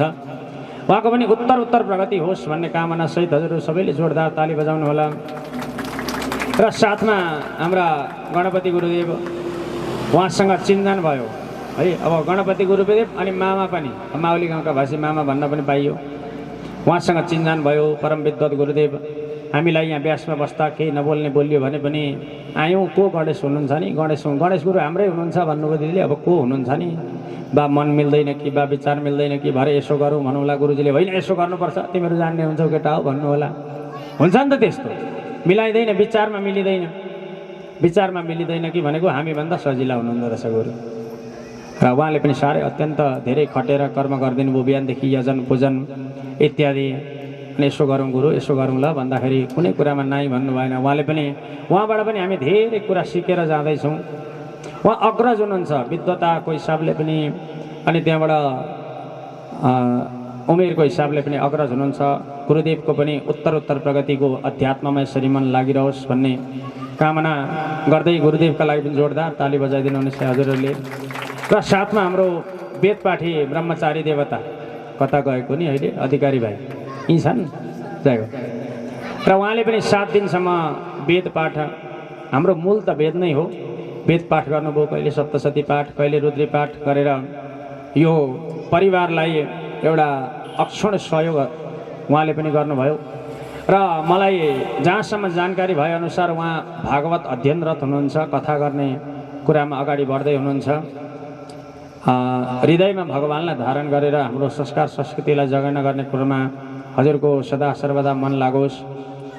एउटा प्रिय वक्ता भएर हजुरका साथमा हजुरलाई वक्ता बनाएर हजुरका कथाहरू श्रवण गर्दै गर्दै कुनै दिन सहकार्य गर्न सक्ने क्षमता भगवान्ले प्रदान गर्नुहोस् भन्दै भन्दै उहाँको पनि उज्जवल भविष्यको कामना जोरदार ताली बजाइदिनु होला उहाँका लागि पनि।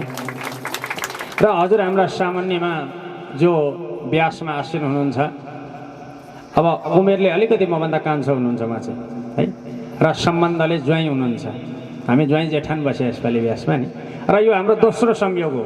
पहिलो संयोग उहाँ कान्छी दिदी हुनुभयो, उहाँका दाजु भक्ति ठुलो भयो, पछाडि ज्ञान मञ्च मिलाइरहनुहुन्छ नि, मसँग झगडा पनि गरिरहनुहुन्छ बार बार। हाम्रो त्यस्तो खालको प्रेम छ त्यो परिवारसँग, कुचुङ कुचुङ गरिरहन्छौँ हामी। उहाँका घरमा र दोस्रो यहाँ संयोग मिल्यो। उहाँले पनि अत्यन्त सरल तरिकाले साथ दिनुभयो र विद्वताका हिसाबले उहाँ पनि माथि हुनुहुन्छ मभन्दा। म वृन्दावन जाँदाखेरि उहाँले आएर कथा गरिसक्नु भएको थियो, उहाँले कथा सुनाइसक्नु भएको थियो 1 ठाउँ 2 ठाउँमा म वृन्दावन जाँदै गर्दाखेरि। र उहाँको पनि अध्यात्म जीवन, पारिवारिक जीवन सुखमय बितोस् भन्ने मङ्गल कामनाका साथमा हजुरहरूलाई मैले जे जति जानेको थिएँ, जे जति गुरुबाट मिलेको थियो, जे जति आफ्ना घैँटामा भर्न सकिएको थियो, फेरि आफूसँग भएको पनि सबै दिँदैन मनुष्यले, त्यसमध्ये पनि जे जति दिन सकेँ त्यति हजुरहरूलाई मैले प्रदान गरेँ। र आफ्ना पूर्वजहरूले गरेको, आफ्ना पितृहरूले गरेको सुख दुःख सङ्घर्षलाई कदापि नबिर्सिनु होला। भरसक सकिन्छ भने अब पुराण आयोजना गरिसकेपछि, हिजो घर थियो, यो कृष्ण काफ्लेको घर थियो, हिजो लीलामाया काफ्लेको घर थियो, हिजो शिवराज काफ्लेको घर थियो, तुलसा काफ्लेको घर थियो भने अब यो गोकुल वृन्दावन भएको छ, यो मन्दिर भएको छ। र मनलाई धीर बनाएर भगवानमा मन लगाउनका निमित्त, मनलाई धीर बनाएर भगवानको भक्ति गर्नका निमित्त हामीले भागवतको आयोजना गरेका हौँ। र मन्दिरमा कस्ता वस्तुहरूभित्र, घरभित्र हाल्नु, मन्दिरभित्र हाल्नुपर्छ, कस्ता वस्तुहरूलाई अब मन्दिर बनाइसकेपछि परहेज गर्नुपर्छ। एउटा ढुङ्गो हुन्छ तबसम्म जबसम्म त्यहाँ भगवानको आकृति गरिँदैन। त्यसलाई मान्छेले पाउले पनि हान्छन्, त्यसमाथि फाल्ने पनि फाल्छन्, नफाल्ने पनि फाल्छन्। त्यसलाई दिशा पिसाब गर्ने ठाउँमा पनि राख्छन्, दिशा पिसाब पनि गर्छन्। तर जब भगवानको आकृति कोरेर प्राण प्रतिष्ठा गरिन्छ तब त्यो मूर्तिमा कसैले पनि फोहोर गर्दैन, तब त्यो मूर्तिमा कोही पनि नखाने चिज खाएर जाँदैन त्यो मन्दिरमा। त्यसै गरी हामीले पनि घरमा भगवानलाई प्रतिष्ठित गराएका छौँ यो 7 दिनमा है। त्यसैले गर्दा हाम्रो घर गोकुल भएको छ, वृन्दावन भएको छ। यो घरमा, मन्दिरमा के चिज ल्याउनुपर्छ, कस्ता कस्ता चिज खानुपर्छ, कस्तो कस्तो व्यवहार गर्नुपर्छ, कस्ता कस्ता वचन बोल्नुपर्छ, त्यो चाहिँ अब यो मेरो घर होइन, यो मन्दिर रह्यो। यो मन्दिरको सेवा गर्दै गर्दै मैले जीवन बिताउनुपर्छ। भोलि एक दिन छोडेर जानु छ। जे गर्नु थियो भगवानको कृपाले गरेँ, साथीभाइ सरसहयोगले गरेँ भन्ने कुरा कर्ता परिवारले अवश्य मेरो बिर्सिनु हुने छैन। के गर्ने के नगर्ने भन्ने कुरा त मैले 7 दिनसम्म बार भनेको छु। यस्तो गर्नुहुन्छ, यो धर्म यो हो, अधर्म यो हो भन्ने कुरा बार भनेको छु। यो कुरालाई ध्यान दिनुहुनेछ। र विशेष धन्यवाद पाठशालामा खट्नुहुने आमा दिदी बहिनीहरू, उहाँहरूले कथा पनि खासै सुन्न पाउनु भएन। बिहानदेखि उठेर एकजना आउनुहुन्छ, गुरुजी आउनुहुन्छ, तातो पानी भन्नुहुन्छ, अर्कोजना चिसो पानी, अनि अर्कोजनालाई सुक्खा रोटी, अर्कोजनालाई रोटी, अनि नुन अलि बढी भएछ भन्नुहुन्छ, एक दिन खोर्सानी पुगेन भन्नुहुन्छ, यस्तो पुगेन भन्नुहुन्छ। कसैले पनि कतिखेरै नझर्किकन हजुरहरूले भोजन गराउनु भयो। र यी सबै कुरा र भक्त सज्जनहरू जो हाम्रो एकजना दाजु हुनुहुन्छ पर टिका लगाउने उहाँ दाजु बिहानदेखि बेलुकासम्ममा हरदम यही देखिरहेको छु है। हाम्रो समथिङ व्यवसाय सङ्घको अध्यक्ष पनि हुनुहुन्छ उहाँ र सायद कुन ब्याङ्क पनि छ उहाँको घरमा र दाजुको पनि उत्तर प्रगतिको कामना गर्न चाहन्छु। लगायत अब हामीलाई चाहिँ भनेन भन्नुहुन्छ होला उहाँ दाजुलाई चाहिँ मैले देखेँ, नोटिस गरेँ, मेरो आँखाले भेटो। लगायत जति पनि कर्ता परिवारले हजुरहरूलाई अब यो सकिसकेपछि पनि सुरुमा थाल्ने बेलामा सबै भेला हुन्छ, सकिसकेपछि थानको मुनको गर्ने बेलामा प्रायः घर परिवार मात्रै हुन्छन्। यो कार्यको नियमै हो, बिहे गरोस्, व्रतबन्ध गरोस्, इत्यादि जे गरोस्। हजुरहरूलाई धन्यवाद ज्ञापन गर्न भ्याउनुहुन्छ भ्याउनुहुन्न, हजुरहरूलाई कर्म गरे अनुसारको यथोचित सम्मान गर्न सक्नुभयो सक्नु भएन, नसके तापनि सके पनि नसके पनि यो चाहिँ परमार्थिक बाटो हो। यो चाहिँ आत्मालाई परमात्मासम्म मिलाउनका निमित्त एउटा संयोग बनोस् भनेर सानो मार्ग पुल बनाएको हो। यो विवाह व्रतबन्ध अरू कार्य जस्तो होइन भागवत बनेको। र हजुरहरूलाई कर्ता परिवारले समुचित सम्मान दिन सक्नुहुन्छ सक्नुहुन्न, सक्नुभयो भने ठिकै छ, मैले गरेको थिएँ उहाँहरूले पनि गर्नुभयो भन्नुभयो, खुसी हुनुहोला। यदि सक्नु भएन भने पनि मैले भगवानको सेवा गरेँ, मैले भोलि घरमा कहिले लाउन सकौँला नसकौँला, त्यो अवस्था व्यवस्था मिल्ला नमिल्ला मनुष्यको जीवन हो भन्न सकिँदैन। अहिले एकछिनमा हजुरहरू मध्येमा म नरहन सक्छु, हजुरहरू मध्येमा कोही नरहन सकिन्छ है। अर्को भागवत लगाउँदाखेरि हजुर हाम्रो भेट नहुन सक्छ। त्यसैले गर्दा मानव भएर जन्म भएपछि मैले मानवको जस्तो वातावरण, मानवको जस्तो आचरण विचरण गर्नुपर्छ भन्ने कुरा सबैका हृदयमा भगवानले प्रस्फुटित गर्नुहोस् भन्ने कामनाका साथमा अझै पनि बोल्ने क्रममा भएका गल्ती कमजोरीहरूलाई क्षमा गर्नुहोला भन्दै र याङवरक निवासी समस्त भक्तजनहरूको माया रूपे ऋणको पोको हामी यहाँबाट बोकेर जाँदैछौँ। जुन तिरिन सक्नु छ, प्रेम दिनुभयो, माया दिनुभयो, कथालाई आएर बडा आनन्दले श्रवण गरिदिनु भयो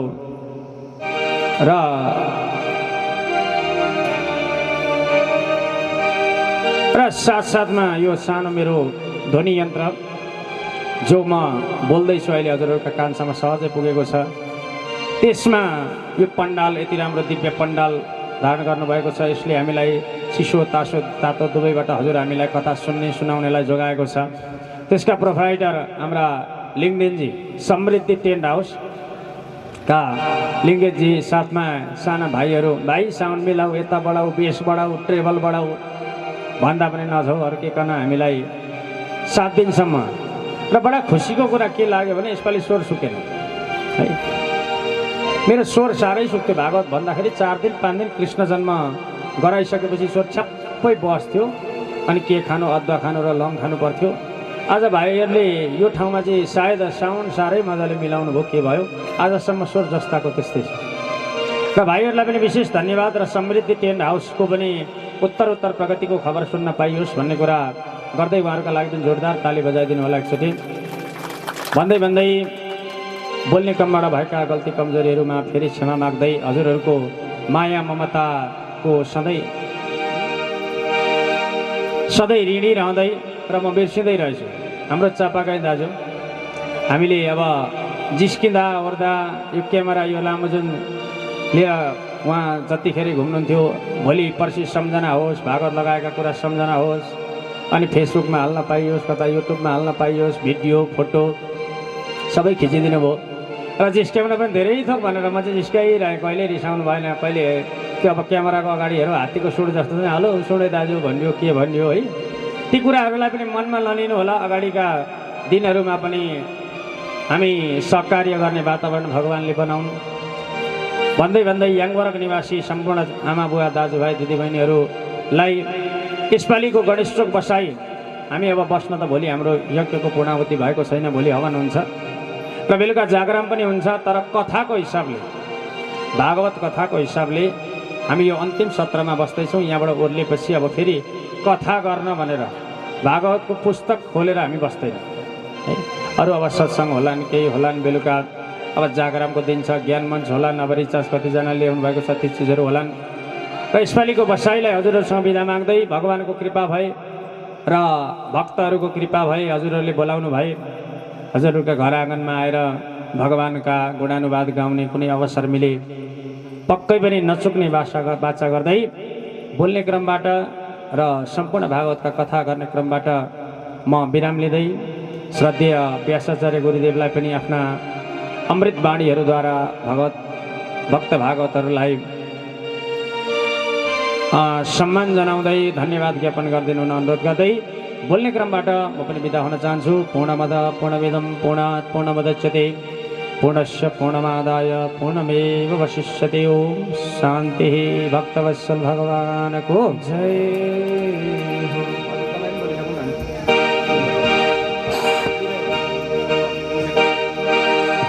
कृष्णाय वासुदेवाय हरये परमात्मने प्रणतक्लेशनाशाय गोविन्दाय नमो नमः।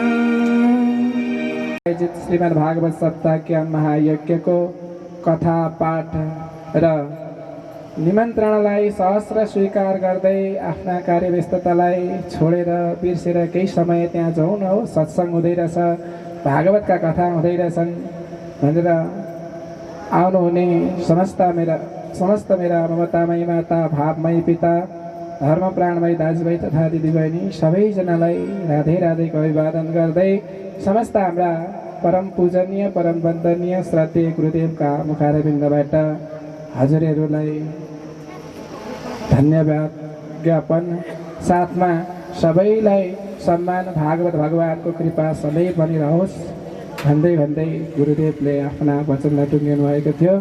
म पनि हजुरहरूलाई तिनै कामना गर्दै गर्दै हजुरहरूको जीवन र विचार सकारात्मक विचारको सदा मनमा प्राप्त भइरहोस् र भगवानमा भक्ति लागिरहोस् भन्दै भन्दै मेरा यिनै दुई वचनहरू भगवानका श्री चरणमा अर्पण गर्दै गर्दै जय श्री राधे। भागवत भगवानको कालाले साँचे फेरि भेट होला नि, नमरी बाँचे कालाले साँचे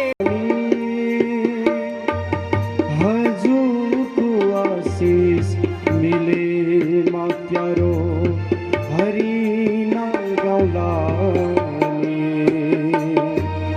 हजुरको आशिष मिले मा प्यारो हरि नाम गाउला नि। सर्वगणगुण सुस्थय आत्मा शनि प्रजा शनि लोक शनि वशि शनि गहिन्द्रजां बहुलम्बे गरुत्पन्न पयोरितास्मा सुदत्त धनली गर्भशम्भूतं घनशार मनोहरम् आराध्य किमहं कुर्वे पश्यमे वरदो भव। मिली जुली गाऊं आरती हरि को, मिली जुली गाऊं आरती हरि को, कृष्णा कन्हैया को सीरा हरैया को, कृष्णा कन्हैया को सीरा हरैया को, कृष्ण कन्हैया को।